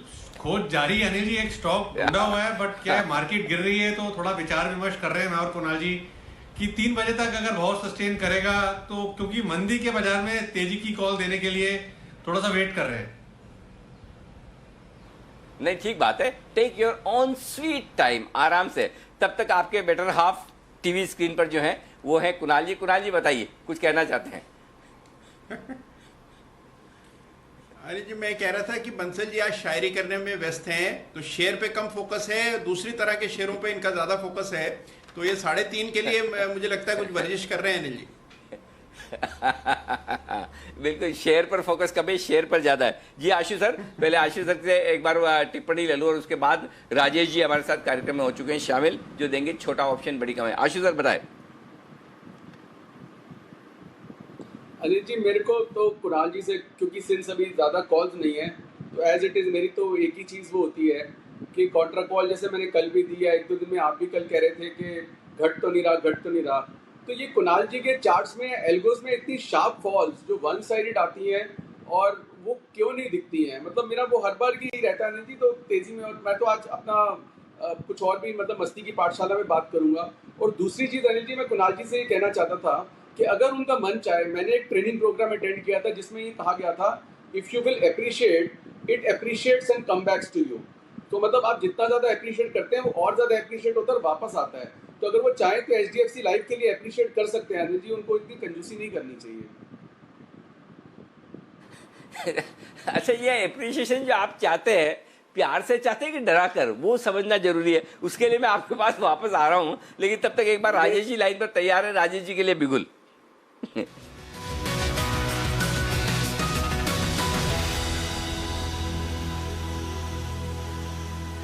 Rajesh ji बताएं सर। अनिल जी, मार्केट में जिस तरीके से बिकवाली देखने को मिली, उसमें जो स्टॉक मुझे वीक साइड में ट्रेड करने के लिए लग रहा है वो है महिंद्रा एंड महिंद्रा। तो इस स्टॉक में हम पुट खरीद के ट्रेड करेंगे और 600 रुपए का पुट जो कि करीब अभी ट्रेड कर रहा है 10 रुपए 60 पैसे के आसपास, ये खरीदने की सलाह रहेगी। अगर M&M का सेटअप देखें तो पिछले 4-5 सेशन से देखें तो हायर साइड पे एक लेवल 640-650 के आसपास कंटिन्यूस इसमें सप्लाई बनते हुए दिखा है। तो जिस तरीके से इसमें आज सप्लाई बना है, अभी सेलिंग प्रेशर जो आते हुए दिख रहा है, हमें लग रहा है महिंद्रा एंड महिंद्रा 590 की तरफ फिसलना चाहिए। तो ये जो पुट ऑप्शन हम 600 रुपए की स्ट्राइक का खरीदेंगे, इसमें हमें टारगेट लग रहे हैं 18 रुपए से 22 रुपए तक के। करंट लेवल से जो स्टॉप लॉस रखेंगे, इसका स्टॉप लॉस रखेंगे हम 7 रुपए का। तो 7 रुपए के स्टॉप लॉस से 600 का पुट खरीदना है 18 रुपए से 22 रुपए तक के टारगेट के लिए। तो महिंद्रा एंड महिंद्रा में शॉर्ट करने की सलाह है, ये एक ऑप्शन रहेगा। जो दूसरा ट्रेड रहेगा वो लॉन्ग साइड का रहेगा और वो रहेगा सीमेंस के कॉल ऑप्शन को बाय करके हम ट्रेड करेंगे। सीमेंस में देखें तो आज स्टॉक में जिस तरीके से ब्रेकआउट हुआ है 1200 के ऊपर आज ट्रेड कर रहा है, तो हम 1240 का कॉल ऑप्शन बाय करेंगे इसमें, क्योंकि स्टॉक में जिस तरीके से आज बाइंग एक्शन थी, ये लगता है स्टॉक में जैसे ही एक सप्लाई प्रेशर खत्म होगा तो ये स्टॉक में एक अच्छा अपमूव बनते हुए दिखना चाहिए। तो 34-35 के आसपास ट्रेड कर रहा है 1240 का कॉल ऑप्शन सीमेंस का, वो बाय करेंगे। इसमें टारगेट आना चाहिए 45 रुपए से 50 रुपए तक के। स्टॉप लॉस रखेंगे इस ट्रेड के लिए वो 28 रुपीज का रखेंगे। ओके, ये सीमेंस वाला कॉल ऑप्शन 35 रुपए के आसपास खरीदना है, राइट? 1240 का, 28 का स्टॉप लॉस, 45 और 50 का टारगेट। महिंद्रा एंड महिंद्रा का 600 का जो पुट ऑप्शन खरीदना है, वो क्या प्राइस में लेना है जिसका स्टॉप लॉस 7 रुपए और टारगेट 18 से 22 है? वो उसका एंट्री पॉइंट बताएं सर। अनिल जी, हम बात कर रहे थे जब करीब 10 रुपए 60 पैसे 70 पैसे था, अभी ये 12 रुपए के आसपास हो चुका है। उस समय स्टॉप लॉस जो सजेस्ट किए थे 7 रुपए के हैं, टारगेट है इसके 18 रुपए और 22 रुपए के। तो अब हालांकि 1.5 रुपए के आसपास इसमें प्राइस बढ़ चुका है पुट का, तो अब यहाँ से जो एंट्री कर रहे हैं, अगर 12 रुपए के आसपास एंट्री कर रहे हैं तो थोड़ा स्टॉप लॉस ऊपर करना पड़ेगा, 9 रुपए के आसपास लाना पड़ेगा, 8 रुपए के आसपास लेके आए स्टॉप लॉस। टारगेट 18 रुपए और 22 रुपए के रहेंगे, क्योंकि स्टॉक का सेटअप और जो सप्लाई दिख रहा है वो लगता है स्टॉक 590 के आसपास जाना चाहिए। तो मुझे लगता है ये टारगेट इसमें अचीव होते हुए दिखना चाहिए। ओके, तो ये है आपके लिए राय इस वक्त एक पुट और एक कॉल खरीदने की। राजेश पालिया साहब की तरफ से। शुक्रिया राजेश जी। अच्छा हाँ, अभी जो आशु सर ने सवाल पूछा उसका जवाब किसको देना है? कुणाल जी आपको देना है या बंसल जी को? अनिल जी देखिए, आशु जी को जवाब तो देखिए मैं ही देता हूं अनिल जी। तो अनिल जी देखिए क्या है, जो ये कह रहे हैं कि कंजूसी कर रहे हैं, हम इनकी प्रशंसा कर रहे हैं। मैं अनिल जी देखिए बिल्कुल भी कंजूसी अनिल जी कभी नहीं की हमने। आशु जी की प्रशंसा तो हम करते ही रहते हैं, लेकिन उल्टा अनिल जी हमारा तो ये कहना है कि आशु जी थोड़ी प्रशंसा में हमारी कंजूसी करते हैं हमेशा। इतनी सारी हमारी कॉल्स चली अनिल जी, कभी भी आशु जी ने हमारी प्रशंसा नहीं की। लेकिन ये जो HDFC लाइफ के लिए बिल्कुल अनिल जी, मैं और राकेश जी तहे दिल से मानते हैं कि बहुत ही बेहतरीन शॉर्ट कॉल था उनका, और स्टॉक थोड़ा बहुत गिरा भी है तो बिल्कुल सही कॉल थी। और अनिल जी ऐसा तो होता ही रहता है, कोई दिक्कत नहीं। और आगे बढ़ते हैं। और इस बीच भसीन साहब हमारे साथ कार्यक्रम में हो रहे हैं शामिल, और भसीन साहब से लेनी है हमें उनकी टॉप BTST पिक्स। आइए बिगुल के साथ करते हैं स्वागत।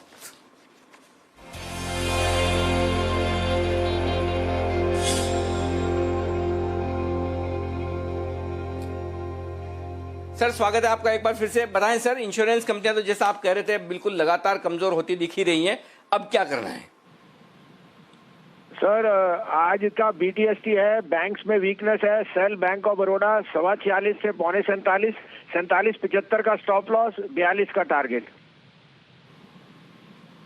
ओके, 47.75 का स्टॉप लॉस, 47.75, 42 का टारगेट है, और 46.25, 46.75 की रेंज में शॉर्ट करें BOB। इसके अलावा कुछ या एक ही है सर?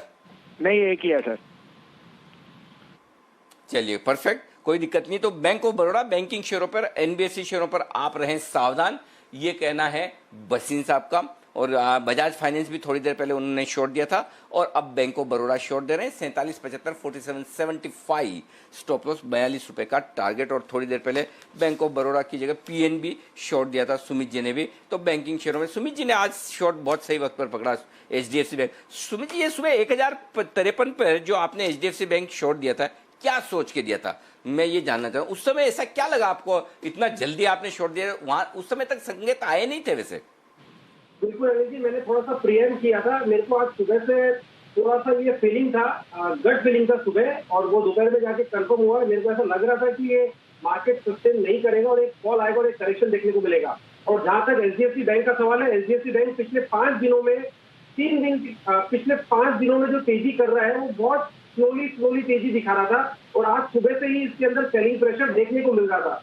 तो जैसे ही कल का लो ब्रेक हुआ और उसके नीचे सस्टेन होने का मोमेंट मेरे को दिखाई दिया, मैंने इस पर सेल दे दिया। और जो इंट्राडे के टारगेट थे वो बिल्कुल अचीव हो रहे हैं, और अभी ये यहाँ से और फॉल दिखाएगा, क्योंकि निफ्टी बैंक निफ्टी ने जो लोज लगाए हैं अगर वो टूटते हैं तो यहाँ से गिरावट और बढ़ेगी नेक्स्ट वीक के अंदर।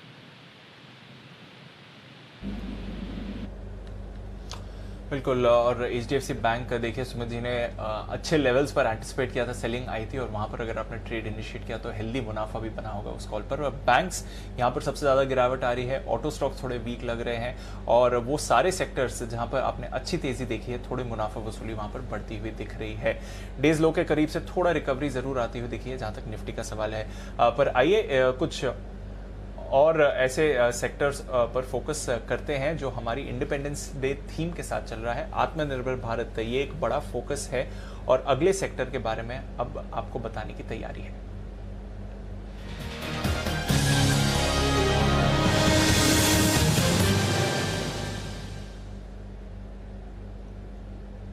कुशल हमारे साथ तैयार है। कुशल बताइए कौन सा सेक्टर आप चूज करके लाए हैं और इसमें कौन से स्टॉक्स पर हमें फोकस करना चाहिए? बिल्कुल दीपांशु, देखिए ऑटो एंसिलरी स्पेस है ये अगला सेक्टर, और यहाँ पर जो इंपोर्ट निर्भरता है हमारी काफ़ी ज़्यादा है। आप देखिए कुल मिलाकर सालाना आधार पर हम 1,30,000 करोड़ से ज़्यादा के ऑटो कंपोनेंट इंपोर्ट करते हैं सारी दुनिया से, और यही जो निर्भरता है इससे आज़ादी पानी है हमें। इनफैक्ट यहाँ पर अगर आप देखें तो कुल इंपोर्ट का जो 25% से भी ज़्यादा हिस्सा है वो चाइना से आता है, और हाल फिलहाल जिस हिसाब से भारत और चीन के बीच में टेंशन्स बने हैं उसको देखते हुए जो एंटी चाइना मूवमेंट भारत ने लिया है संकल्प, उसका एक्चुअल जो इम्पैक्ट है वो काफ़ी हद तक ऑटो एंसिलरी, जितने भी घरेलू ऑटो एंसिलरी कंपनियां हैं उनको इस रूप में फ़ायदा होता हुआ दिख सकता है। तो भारत को क्या करना है एक्चुअली, जो टेक्नोलॉजी और साथ ही जो इनकी क्वालिटी है उसको काफ़ी सिग्निफिकेंटली इनको इम्प्रूव करना होगा, ताकि वो जो ग्लोबली जो भी ऑटो कंपोनेंट सप्लायर्स हैं उनसे कम्पीट कर सके। तो ये देखना बेहद इंपॉर्टेंट होगा कि इस विषय में गवर्नमेंट जो है फर्दर क्या स्टेप्स लेती है। वहीं अगर आप पूरा चार्ट्स देखें तो यहाँ पर जो ग्लोबली चाइना तो डेफिनेटली लीड करता ही है ऑटो एंसिलरी कंपोनेंट्स वगैरह एक्सपोर्ट्स करने में। भारत का जो इंपोर्ट का हिस्सा है वो 27% है, साथ ही जर्मनी से करीब 14% हिस्सा जो है वो इंपोर्ट किया जाता है कुल टोटल ऑटो एंसिलरी इंपोर्ट का। तो मल्टीपल देशों पर जो है हमारे ऑटो एंसिलरी की जो निर्भरता है वो अभी भी बनी हुई है, और उसको हटाने के लिए मैंने 5 स्टॉक्स चुने हैं आज के लिए जहां आपको फोकस रखना होगा। आप देखिए मदरसन सुमी भारत की सबसे बड़ी ऑटो एंसिलरी ये कंपनी है, और साथ ही काफ़ी पुराना इतिहास है इसका। 1986 में ये कंपनी बनी थी, और दुनिया में लगभग सभी जो भी लग्जरी कार सेगमेंट्स में डील करते हैं, जितने भी ये लग्जरी कार वाली कंपनियां हैं उनको ये अपने ऑटो कंपोनेंट सप्लाई करती है। तो ये काफ़ी फोकस में रहा भी है। हाल ही में रीऑर्गेनाइजेशन का भी इन्होंने घोषणा की है। साथ ही भारत फोर्ज ये भी काफ़ी फोकस रखती है। यूएस और यूरोप दोनों मिलाकर करीब 55% जो आय का हिस्सा है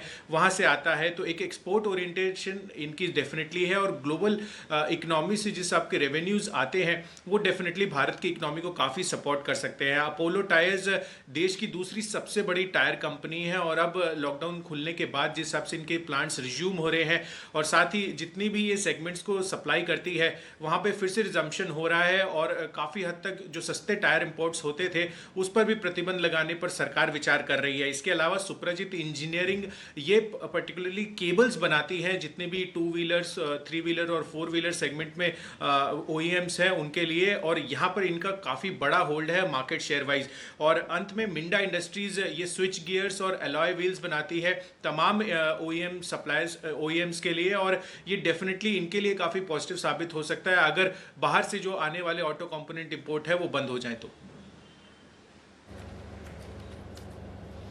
बिल्कुल, और हमने देखा है कि इन सारी ऑटो एंसिलरी कंपनीज पर एक ज़बरदस्त एक्शन भी आते हुए दिखा है। अब थोड़ी मुनाफा वसूली भी आती हुई दिख रही है। किरण जी, भारत फोर्ज यहाँ पर हमने देखा पिछले 2 दिनों में बढ़िया उछाल आते हुए दिखा है। अब थोड़ा करेक्शन भी चल रहा है, क्या ट्रेड हो सकता है? करेक्शन का फायदा उठा के फिर से बाउंस बैक का इंतजार करें, या फिर एक शॉर्ट कॉल बन सकती है? इसका रीजन ये है कि जिस तरीके से ब्रेकआउट हुआ है उसके बाद आज मार्केट गिरी, उसमें इस स्टॉक ने पार्टिसिपेट नहीं किया, यानी इनहेरेंट स्ट्रेंथ इस स्टॉक में देखने को मिलता है। मैं ये नहीं कह रहा हूँ कि इधर से जल्दबाजी में ये ऊपर जाएगा, शायद ये इसी रेंज में ट्रेड करता नजर आएगा। 480 on the lower side, 510 on the higher side. अगर 4-5 दिन ये साइडवेज ट्रेड होता है और उसके बाद ब्रेकआउट आता है तो वापस एक बार अच्छी खासी अप मूव देखने को मिलेगी। तो जिस स्टॉक में आपको पॉजिटिव डाइवर्जेंस देखने को मिल रहा है उन स्टॉक्स में शॉर्ट पोजीशन नहीं लेनी चाहिए। बिल्कुल, और आज जो हल्की फुल्की सी गिरावट आई है वो थोड़ा स्ट्रेंथ ही इंडिकेट कर रही है, जिस तरह से भारत फोर्ज में आप पिछले कुछ दिनों का मूवमेंट भी देख रहे हैं। नजर रखते हैं जहां तक इस स्टॉक का सवाल है। कुछ और नतीजों का भी इंतजार है, कुछ बड़े नतीजे ऑलरेडी आ गए हैं, कुछ और नतीजों का इंतजार है, तो एक बार उस स्पेस पर भी नजर डाल लेते हैं। बर्जर पेंट्स, इसके नतीजे आने वाले हैं, अनुमान जान लेते हैं देवांशी के साथ। गुड आफ्टरनून देवांशी, बताइए। Good afternoon Deepanshu. Berger paints इस तिमाही में वैसे आप देखिए तो लॉकडाउन के चलते जो नतीजे हैं वो थोड़े से कमजोरी आने का अनुमान है, लेकिन जो अन्य पेन की कंपनीज हैं उनके मुकाबले अगर देखिए तो हल्के से बेहतर इस बार नतीजे होते हुए दिख सकते हैं। आप देखिए इस तिमाही में मजदूरों की कमी थी और इसके चलते भी जो वॉल्यूम है इस पर इम्पैक्ट होता हुआ दिखा है, लेकिन क्योंकि कंपनी का जो फोकस है वो थोड़ा सा ईस्टर्न इंडिया पर ज्यादा है तो इसके चलते वॉल्यूम्स में इसके चलते थोड़ा सा सहारा जरूर मिलता हुआ दिखेगा। साथ ही ऑटो सेक्टर में भी जो धीमापन था इसके चलते भी वॉल्यूम पर असर आता हुआ दिखेगा। दूसरी तरफ आप देखिए मार्जिन पे इस बार सहारा मिलेगा, क्योंकि कच्चे माल की जो कीमतें हैं वो हल्की सी कम होती हुई दिखी है और इसी के चलते मार्जिन इस तिमाही में ज्यादा गिरते हुए नहीं दिखेंगे, लेकिन कंपनी के जो अन्य खर्च है वो काफी ज्यादा बढ़ते हुए दिखे थे और इसी के चलते आप देखिए जो मार्जिन से करीब 6 से 7% आने का अनुमान लगाया जा रहा है, 18% से घटकर। वहीं अगर आप आय की बात करें तो करीब 55 से लेके 58% तक की गिरावट हम देख सकते हैं। कामकाजी मुनाफा इस तिमाही में 85% तक कम होता हुआ दिखेगा और इस बार कंपनी घाटे में आती हुई दिख सकती है। करीब 10 करोड़ का घाटा इस बार आता हुआ दिख सकता है बर्जर पेंट्स में।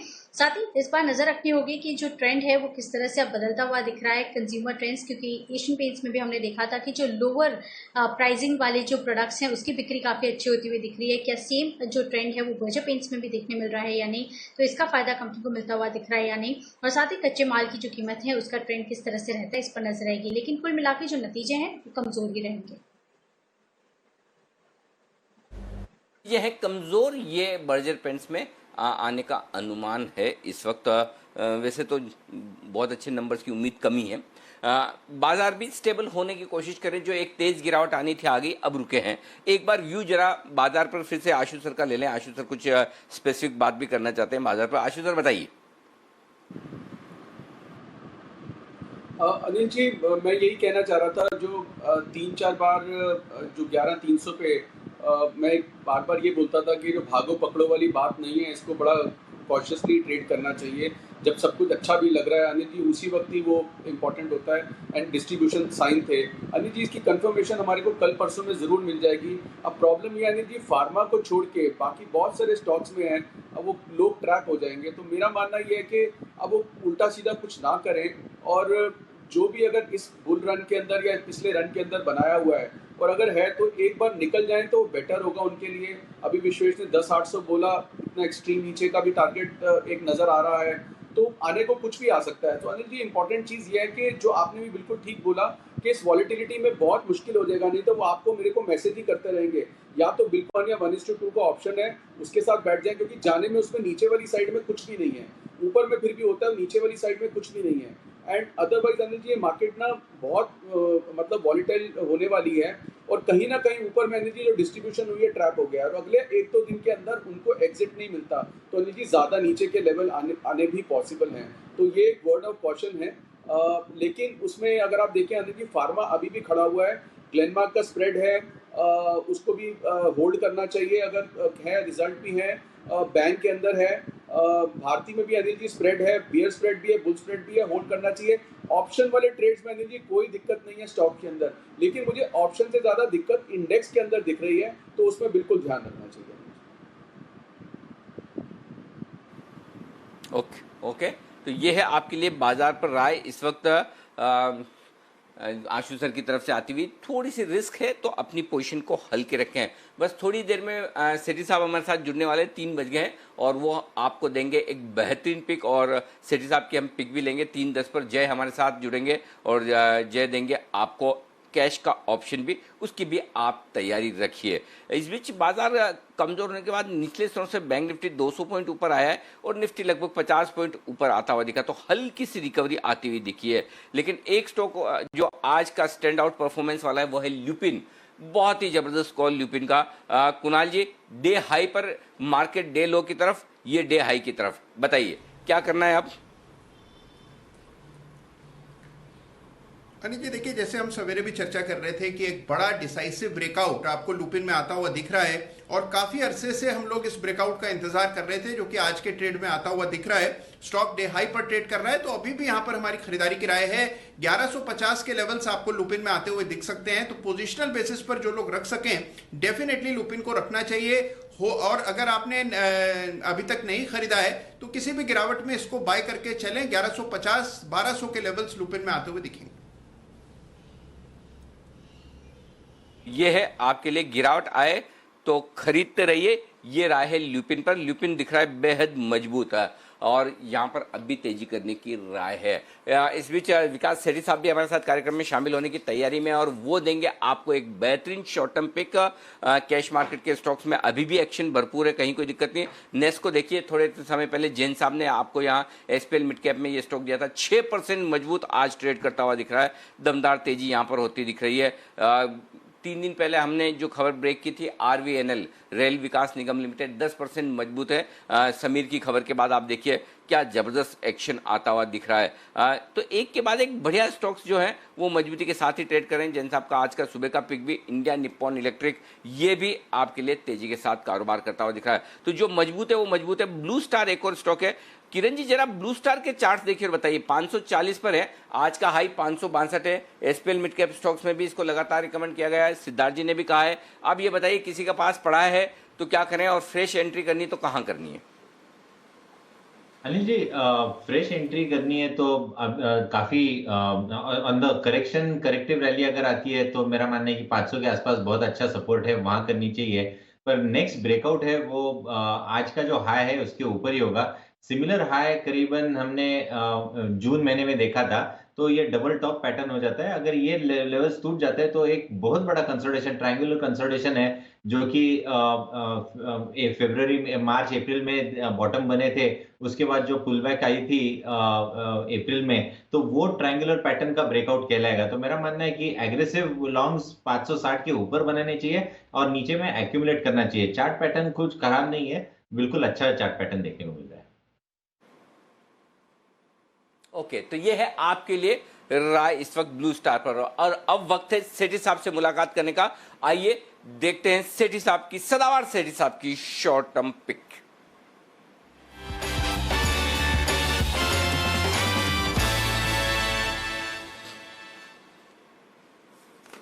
सेठी साहब, स्वागत है आपका। बताएं सर, सबसे पहले तो इस कमजोर बाजार में भी आपने स्टॉक ढूंढ कर निकाला है, जरूर मुश्किल काम रहा होगा। बताइए सर, कौन सा है स्टॉक, और कोई अगर आप अपडेट देना चाहें तो।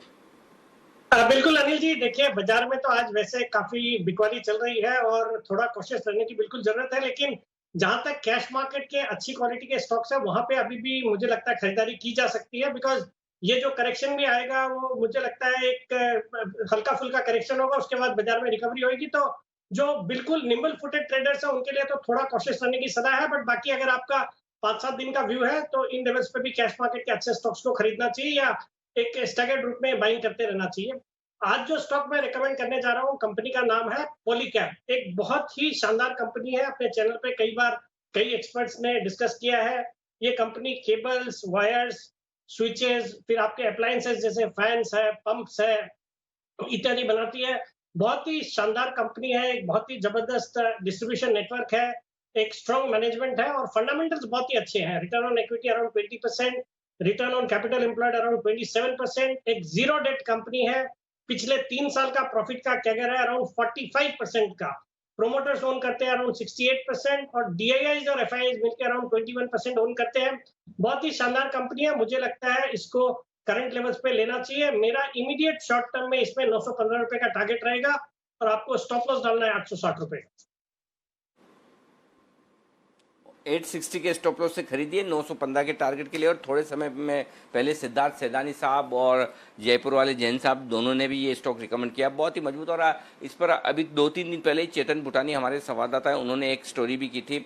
जो केबल और वायर बनाने वाली कंपनियां, उन्होंने 2 बार दाम बढ़ाएं और तीसरी बार दाम बढ़ाने की तैयारी, तो उसका फायदा फिनोलेक्स, केबल, पॉलीकैब जैसी कंपनियों को मिलेगा। तो एक के बाद एक ढेर सारे एक्शन आपको होते दिख रहे हैं। तो पॉलीकैब एक और स्टॉक है जहां पर आप कर सकते हैं खरीदारी। ये है आपके लिए एक बेहतरीन स्टॉक। आज ट्विटर पे ढेर सारे लोग हैं जो सवाल कई सारे स्टॉक्स पे पूछ रहे हैं, रिकमेंडेशंस पे पूछ रहे हैं। तो एक चीज़ ध्यान में रखें, सारी रिकमेंडेशन या तो अगर आप लॉन्ग टर्म के लिहाज से ले रहे हैं तो एक अलग चीज़ है, फिर तो बाजार कभी न कभी ऊपर नीचे होगा। और अगर आप शॉर्ट टर्म के हिसाब से ले रहे हैं तो अपने रिस्क प्रोफाइल को ध्यान में रखते हुए आप सूटेबल स्टॉप लॉस लगा कर रखें। या तो आप लॉन्ग टर्म के लिहाज से ले रहे हैं तो कोई दिक्कत नहीं, सब मार्केट में सारी भाव आते हैं, सब तेजी होती है, सब कुछ होता है। शॉर्ट टर्म ट्रेडिंग के लिहाज से आपने जो भी खरीदा उसमें डिसिप्लिन जरूर रखें, ताकि 1-2 दिनों बाद आपको निराश ना होना पड़े। क्योंकि अगर करेक्शन होकर समझिए, अगर आप ये सोचिए कि 10,800 आ जाता है, फर्ज करें, तो क्या आपकी 11,000 के नीचे, 10,800 के नीचे 400-500 पॉइंट का करेक्शन देखने की ताकत है? नहीं है तो हल्के होकर बैठ जाएं, बाद में आराम से खरीदें। क्योंकि अब लगातार धड़ाधड़ सबके सवाल आने शुरू हो गए स्टॉक्स के ऊपर। तो वो एक एक स्टॉक के सवाल का जवाब एक एक एक्सपर्ट के लिए देना पॉसिबल नहीं है, क्योंकि तेजी के मार्केट में बहुत सारी स्टॉक्स की ऐसी पिक्स आती हैं।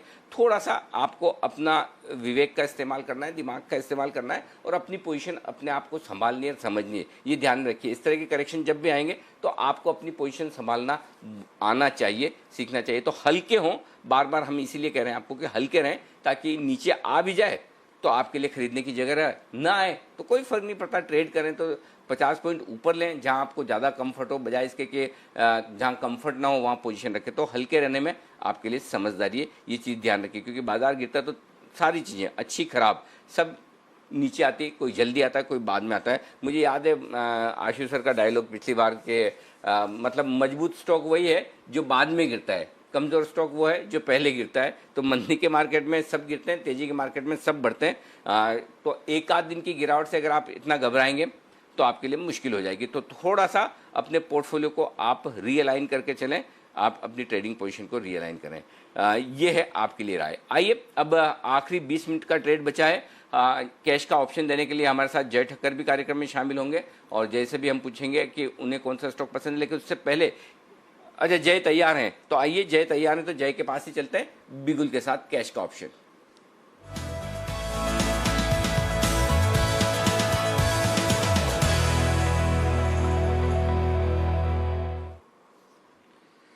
जय बताइए। Very good afternoon to you Anil ji. Anil ji finally मैं कहूँगा कि ये जो रेंज थी जो पहले भी हम बात कर रहे थे 11,350 11,250 200 की, वो रेंज फाइनली नीचे की तरफ ब्रेक डाउन हमें देखने मिला है और क्लियरली इंडिकेटर्स में एक सेल भी है और बैंकिंग लेड मैं कहूँगा कहीं ना कहीं एक सेल ऑफ हमें देखने मिल रहा है। काफ़ी बैंकिंग स्टॉक्स में एक हमें फॉल देखने मिल रहा है, बहुत ही शार्प करेक्शन देखने मिल रहा है। सो मैं कहूँगा अनिल जी कि HDFC बैंक का 1020 का हमें पुट ऑप्शन खरीदना है जो अभी करीब 19 रुपये 50 पैसे के आसपास मिल रहा है। इसमें स्टॉप लॉस रहेगा 9.5 रुपये का। इसमें जो पहला टारगेट बनता है HDFC बैंक के 1020 के पुट में रेंज वो है 31 का, दूसरा टारगेट बनेगा करीब 40 रुपये का। 31 एक बार आपको मैं फिर से कनेक्ट करता हूं क्योंकि आपकी आवाज़ बहुत कम आ रही है, हम आपको ठीक से सुन नहीं पा रहे हैं। तो एक बार आपको रिकनेक्ट किया जाए या फिर आपका माइक आपके नज़दीक लाया जाए, उसके बाद ओके। तब तक मैं ना एक काम करते हैं, आशीष हमारे साथ जुड़ चुके हैं बताने के लिए उन तमाम शेयरों के बारे में जिनमें बैन में आने जाने की संभावना बनी हुई है। बिगुल आशीष के लिए।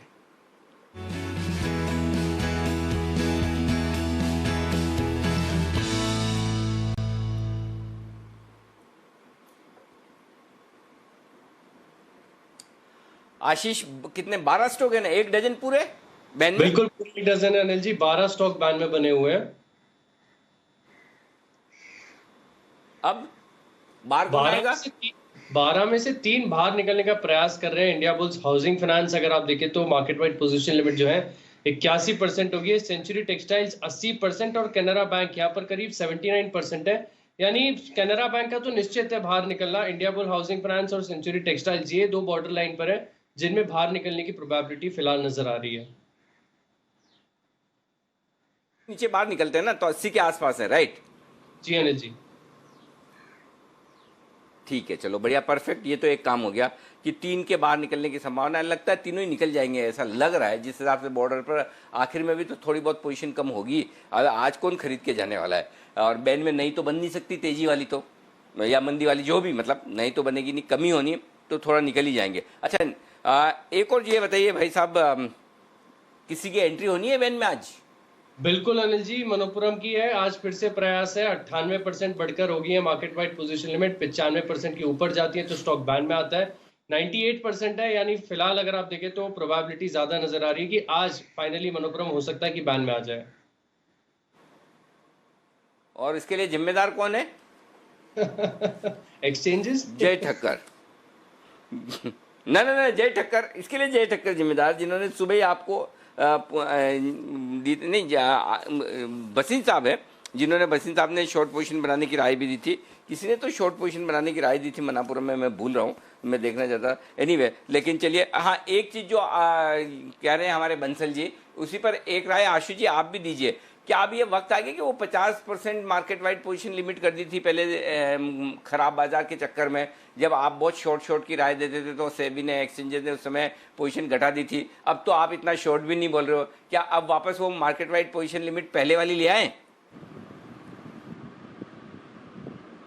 अनिल जी 100% लानी चाहिए और ये सेबी रियलाइज नहीं कर रही है कि वो ना करने से लोगों का नुकसान हो रहा है। उसमें ज़रूर मुझे मालूम है कि वो बैन इसलिए था कि उस वक्त जो था, लेकिन अब क्या होगा अनिल जी, अपनी पोजीशन को मॉडिफाई नहीं कर सकते, रेक्टिफाई नहीं कर सकते, रिपेयर नहीं कर सकते अगर उन स्टॉक्स में कोई ट्रैप होता है, बिल्कुल होता है। तो अनिल जी ये बहुत ज़रूरी है कि मार्केट वाइड लिमिट बढ़नी चाहिए और एक इन्वेस्टर और ट्रेडर को पूरा अपॉर्चुनिटी मिलनी चाहिए कि अपने ट्रेड को वो मॉडिफाई और रिपेयर कर सके। अनिल जी जो मैं अभी बात ही कर रहा था, आपने भी कहा कि मैसेज आने शुरू हो गए, ये मैसेज बिल्कुल आएंगे अनिल जी। जब अब वो क्या होगा अनिल जी, एक लेवल से तो मार्केट ने ये सब जो होना था और होगा ही, अब उस पर अगर आप ट्रैप होंगे तो ये मैसेजेस तो जरूर आएंगे ही आएंगे और कहाँ जाएंगे। लेकिन अनिल जी इंपॉर्टेंट चीज़ मैं फिर बोल रहा हूँ कि अगर ऑप्शन के ट्रेडर, ऑप्शन में अनिल जी रिपेयर होती है और ऑप्शन भी अलाउड नहीं होता इसे मार्केट वाइड लिमिट की वजह से, और ये सारे स्टॉक्स ऐसे हैं अनिल जी जो पॉपुलर हैं, हेवीली ट्रेडेड हैं और इसमें लोग फंसे भी हैं। जैसे कैन बैंक है अनिल जी, आप कैन बैंक की बात करिए, स्टेट बैंक 202 रुपए का स्टॉप लॉस जब वो ब्रेकआउट देता, जब पूरे सब लोग तेजी में आ जाते हैं, तब भी मैंने रिमाइंड करवाया था कि उसके चलते, उस ब्रेकआउट के चलते, वो ब्रेकआउट फेल हुआ, दूसरी बार हो रहा है, तीसरी बार हो रहा, अलग है कि can bank, PNB, bank of Baroda, बाकी पीएसयू बैंक के चक्कर में मत आ जाना। लेकिन अनिल जी इसके बाद भी अगर कोई आ जाता है तो उसको वो ऑप्शन बेच के रिपेयर करने की या हेज करने की अपॉर्चुनिटी नहीं मिलती है। इसलिए अनिल जी ये बहुत इंपॉर्टेंट है कि मार्केट वाइड लिमिट वापस बढ़नी चाहिए। ओके, ये है आपके लिए बाजार पर तमाम स्टॉक्स पर आए। बिल्कुल जय के लिए, जय फिर से जुड़ चुके हैं, कैश का ऑप्शन।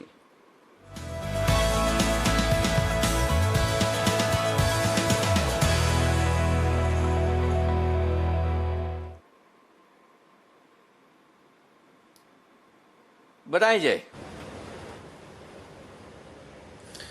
जी अनिल जी मैं दे रहा था बाय रिकमेंडेशन HDFC का 1020 का पुट ऑप्शन में। इनफैक्ट 19 रुपए 75 पैसे के आसपास हम दे रहे थे, अभी भी 20 रुपए के आसपास, ये तो अभी भी खरीदा जा सकता है। इनफैक्ट 9.5 रुपए का स्टॉप लॉस था, आई थिंक स्टॉप लॉस को थोड़ा और ऊपर भी हम कर सकते हैं, 10 रुपए 50 पैसे के आसपास। टारगेट 31 और 40, ये दो टारगेट के लिए 1020 का HDFC बैंक का पुट ऑप्शन खरीद कर चलना है। क्लियरली अनिल जी 200 डेमा से ये स्टॉक फेल हो रहा है, जो उसका पूरा एक बाउंस है, करेक्टिव बाउंस है, और मुझे ऐसा लग रहा है कि 50% रिट्रेसमेंट से जो हिसाब से HDFC बैंक एक हैवी वेट रिवर्स हुआ है, प्रोबेबिलिटी है, मुझे ऐसा लग रहा है कि ये एक्सपायरी में कहीं ना कहीं ये 980 तक के लेवल्स हमें दिखा सकता है अनिल जी। सो अभी 1030 के आसपास है, और अगर ये 980 जाता है तो इसकी इंट्रिंसिक वैल्यू ही 1020 के पुट ऑप्शन की 40 रुपए की हो जाएगी, इसीलिए ये खरीदने की सलाह है।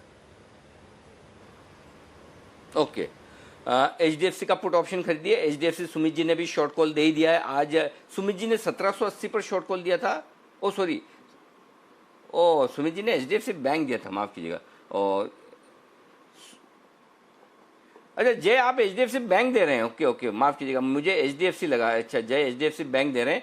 1020 का कॉल ऑप्शन पुट ऑप्शन लेने की राय, 20 रुपए में लीजिए, 10.5 का स्टॉप लॉस, 30 से 40 की राय है आपके। एक बार सुमित जी जरा मुझे आपके HDFC के लेवल्स फिर से बताएं। 1780 में आपने शॉर्ट दिया था, जहां तक मुझे याद है। बिल्कुल अनिल जी, स्टॉक के अंदर गिरावट देखने को मिलनी चाहिए और नीचे में 1750 रुपए तक के लेवल देखने को मिलने चाहिए। और हमने HDFC बैंक भी सुबह सेल दिया था, जो अभी आज इंट्राडे का टारगेट अचीव करा रहा है। तो दोनों स्टॉक्स के अंदर दबाव देखने को मिल रहा है। अगर मंडे को मार्केट में फॉल आते हैं तो ये स्टॉक्स और गिरेंगे। ओके, ठीक है, चलिए। और इस बीच फोर्टिस हेल्थ केयर, इसको लेकर एक खबर आ रही कि अपनी कंपनी के नाम में फोर्टिस और SRL ये दोनों लिखना बंद करेंगे। फिर क्या लिखेंगे? ओके, फोर्टिस और SRL दोनों नहीं लिखेंगे नाम, ये लिखने का बंद करने का। आशु सर, इस पे कुछ रोशनी डाल सकते हैं आप? इसके पीछे कोई कहानी या कुछ ऐसा आइडिया हो? बंसल जी, आशु सर, ये दिल्ली की कंपनी है तो आप लोग ज़्यादा अच्छे से समझते जानते हैं। तो ये फोर्टिस हेल्थ केयर ने ये फैसला लिया कि कंपनी के नाम में न फोर्टिस लिखेंगे न SRL लिखेंगे, इसका क्या मतलब है?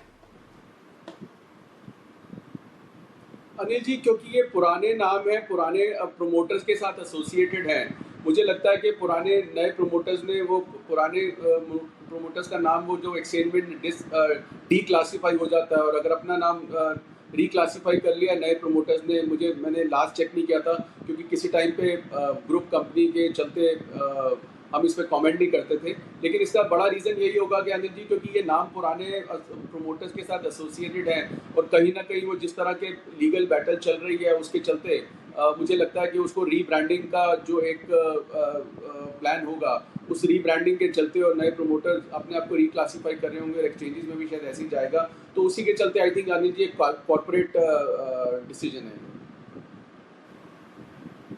बराबर। और ये खबर आप भी देखिए, जो पार्कवे ने इस कंपनी को एक्वायर कर लिया था, तो अब आगे से जो ब्रांड नेम यूज़ करेंगे वो पार्कवे का होगा। जाहिर सी बात है भाई, जो मालिक है उसी का होना चाहिए, बात तो सही है।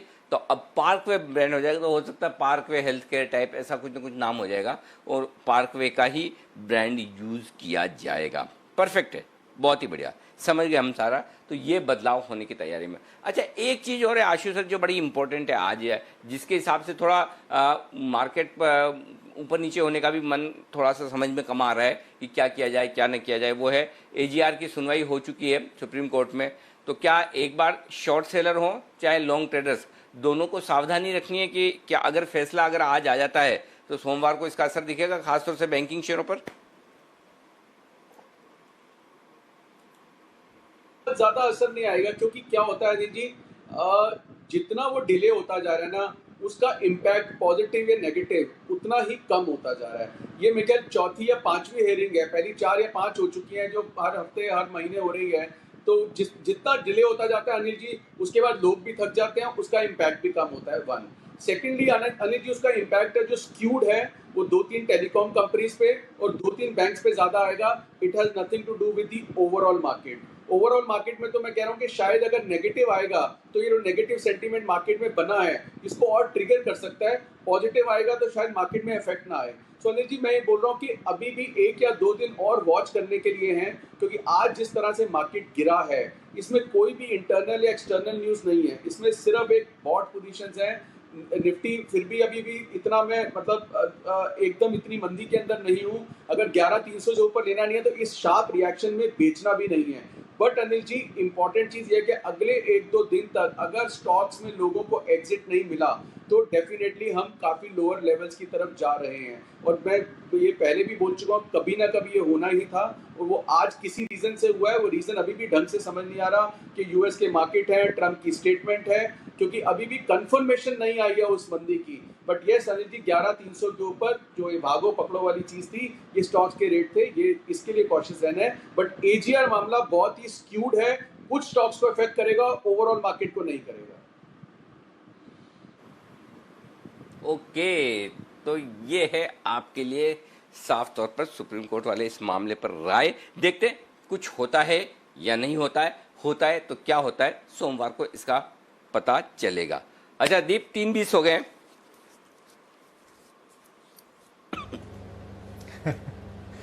बिल्कुल अनिल जी, स्ट्रैटेजी ले लेते हैं और जान लेते हैं कि अब फाइनली क्लोजिंग कैसी हो सकती है और क्लोजिंग से पहले कुछ मूव लेनी है कि नहीं। बिल्कुल बताते हैं स्ट्रैटेजी का।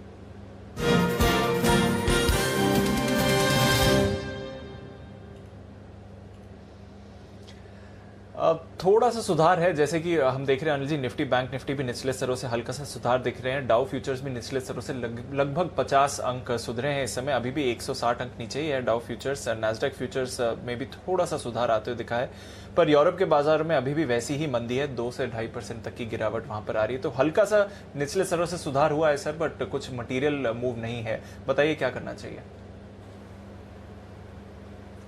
ये थोड़ा कंफ्यूजन वाला मामला है। कंफ्यूजन क्या है मैं बता देता हूँ आपको। जितने ग्लोबल मार्केट्स आपको कमजोर दिख रहे हैं ना, उसके हिसाब से तो हमारे को जितना कमजोर होना था हो गए कि बहुत है। मतलब 125 पॉइंट बैंक निफ्टी नीचे है आप, और ऊपरी स्तरों से आप देखेंगे तो 200 पॉइंट आप कमजोर हो गए। इससे ज़्यादा बनता नहीं है, तो एक बढ़िया करेक्शन आ गया, हेल्दी करेक्शन। बैंक निफ्टी भी क्लोजिंग बेसिस पर 21,675 के आसपास है। देखिए, क्लोजिंग बेसिस पर 2 लेवल बड़े इंपॉर्टेंट है।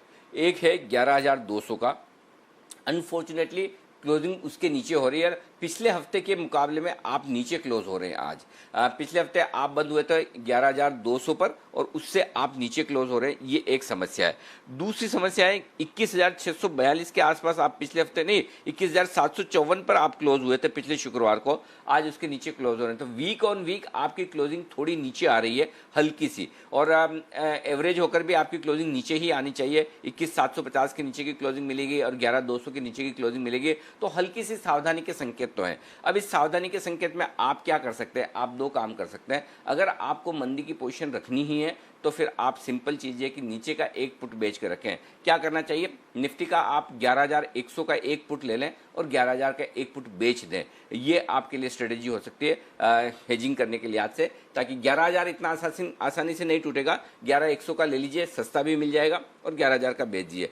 बैंक निफ्टी में अभी आप चल रहे हैं 21,700 के आसपास, 21,700 का पुट ले सकते हैं, या आपको रिस्क कम रखनी तो 21,500 का पुट ले लें और सामने 21,000 के 2 बेच दें या 1 बेच दें। कम से कम 1 तो बेचें ही, ज़्यादा रिस्क लेना है तो 2 बेच दें। तो 21,500 का पुट ले लें और 21,000 का बेच दें।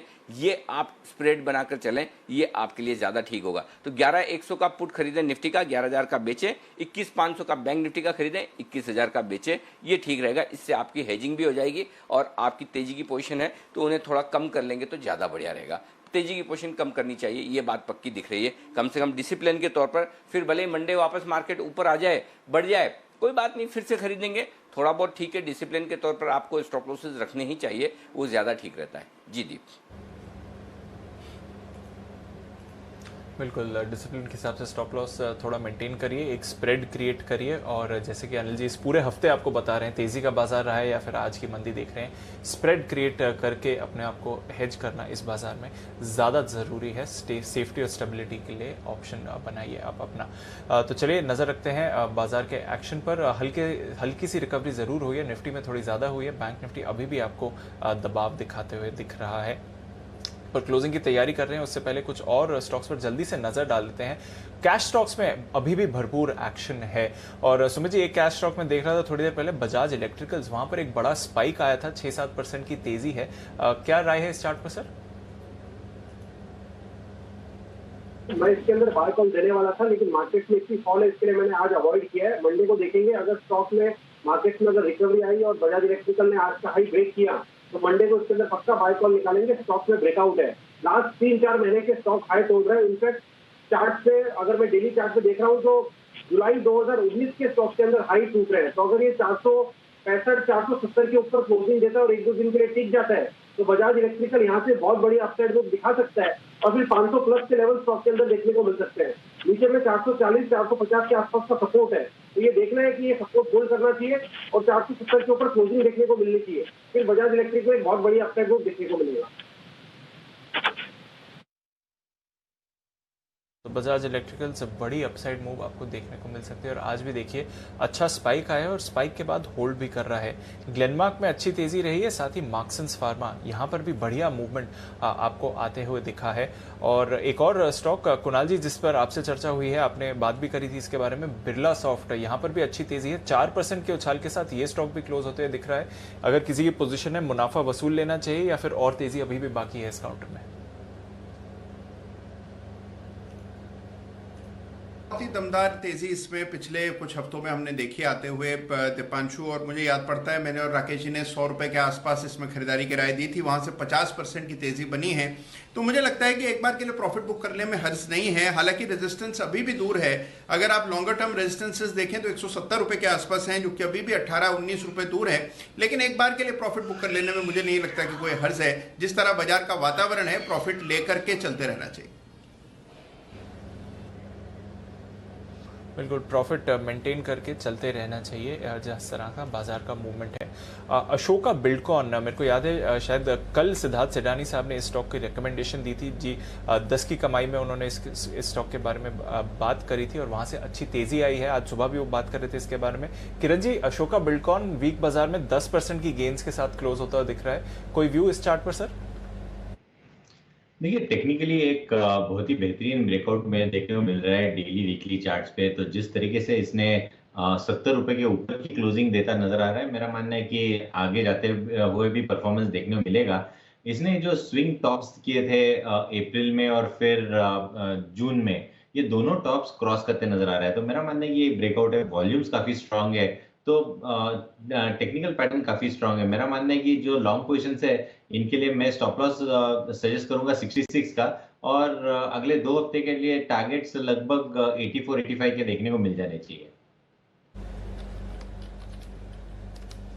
नजर रखिए अशोका बिल्डकॉन पर। विश्वेश जी, सिप्ला निचले स्तरों से अच्छी रिकवरी दिखा रहा है और वैसे भी स्टॉक अपने हाई के करीब ही ट्रेड कर रहा है। आज भी गिरावट के बाद अब थोड़ा रिकवर हुआ है। सिप्ला पर आपकी कोई राय?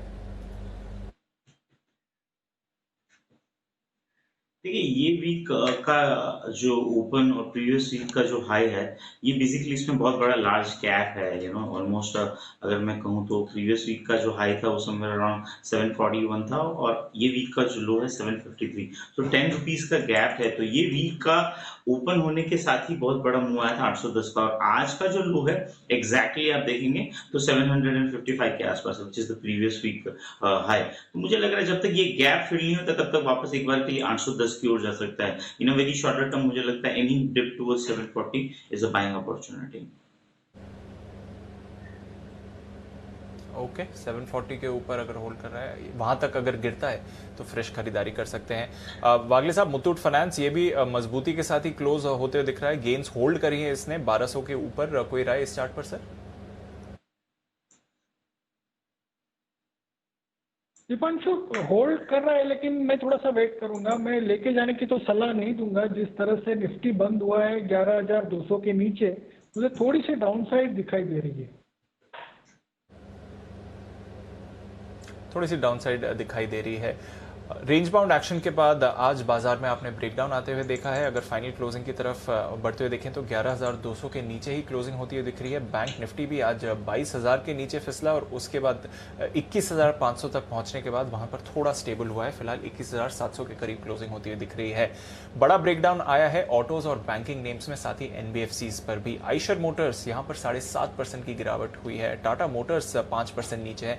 एमएनएम यहां पर भी बड़े कट्स आते हुए दिखे हैं और साथ ही मारुति सुजुकी इस पर भी दबाव बना रहा है। इसके अलावा एसबीआई, आईसीआईसीआई बैंक यहां पर तेज गिरावट आती हुई दिखी है। बजाज फाइनेंस पर प्रेशर था। कोटक बैंक, इंडसइंड बैंक यहां पर भी गिरावट का प्रेशर रहा। तीनों ही insurance stocks, HDFC Life, ICICI Pru, SBI Life, यहां पर भी आपने दबाव बनते हुए दिखा है। साथ ही Bharti Airtel, Bharti Infratel, Bajaj Auto, HUL और आईटीसी जिसने अभी पार्टिसिपेट करना शुरू ही किया था, वहां पर भी गिरावट आई है। तो अनिल जी, कुछ ऐसे सेक्टर्स जहां पर बढ़िया गेन्स थी, वहां पर मुनाफा वसूली की तरफ से आज बाजार में बड़ा ब्रेकडाउन होते हुए दिखा है।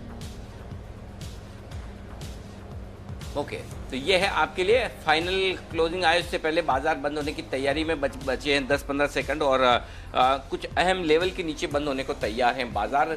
वीक दर वीक, हफ्ते दर हफ्ते जो क्लोजिंग होगी, बड़े समय के बाद नेगेटिव क्लोजिंग मिलेगी।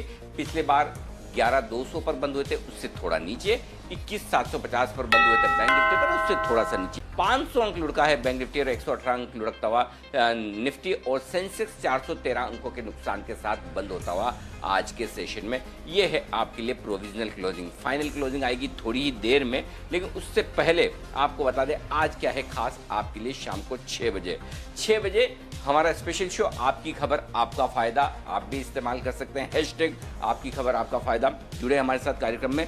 कोरोना ने लोगों की ज़िंदगी बदल कर रख दी है और पिछले 5-6 महीने से अगर आप ये सोचते हैं कि ज़्यादातर लोग घर से नहीं, ऑफिस से नहीं, घर से काम कर रहे हैं और घर से काम करते करते ऊब गए होंगे, तो आपकी जानकारी के लिए बता दूं कि ऐसा नहीं है। एक सर्वे हुआ है और उसमें बड़ा आप सरप्राइज होंगे कि 70% लोग चाहते हैं कि दिसंबर तक उन्हें घर से काम करने की आज़ादी मिले। जी हाँ, कम से कम दिसंबर तक वो घर से काम करना चाहते हैं। वर्क फ्रॉम होम को लेकर कई सारे सवाल खड़े हो रहे हैं। क्या कुछ लोगों की प्रोडक्टिविटी कम हो रही है? कुछ ऐसे सेक्टर्स, कुछ ऐसे काम हैं क्या जिन्हें घर से करवाया जा सकता है? क्या घर से काम करने के मामले में कुछ नए जॉब्स बन रहे हैं? कंपनियों को फ़ायदा है या नुकसान? एम्प्लॉयज़ को फ़ायदा है या नुकसान? तो वर्क फ्रॉम होम की अच्छाइयों और बुराइयों पर, चुनौतियों पर हम करेंगे चर्चा। हमारे साथ होंगे 2 खास मेहमान। रजनीश सिंह साहब जुड़ेंगे, सिंपली एचआर सॉल्यूशंस के मैनेजिंग पार्टनर और देश की दिग्गज एचआर कंपनी टीम लीज के हेड स्टाफिंग अमित वडेरा भी हमारे साथ जुड़ेंगे और वो भी आपको अपनी राय देंगे। आप भी अपनी राय रखना चाहते हैं? WFH, वर्क फ्रॉम होम की आज़ादी, ये है हमारा हैशटैग इस शो, इस स्पेशल शो के लिए। ये आप इस्तेमाल करें और आप हमें अपने सुझाव जरूर भेजें, तो ये शो मिस मत करिएगा।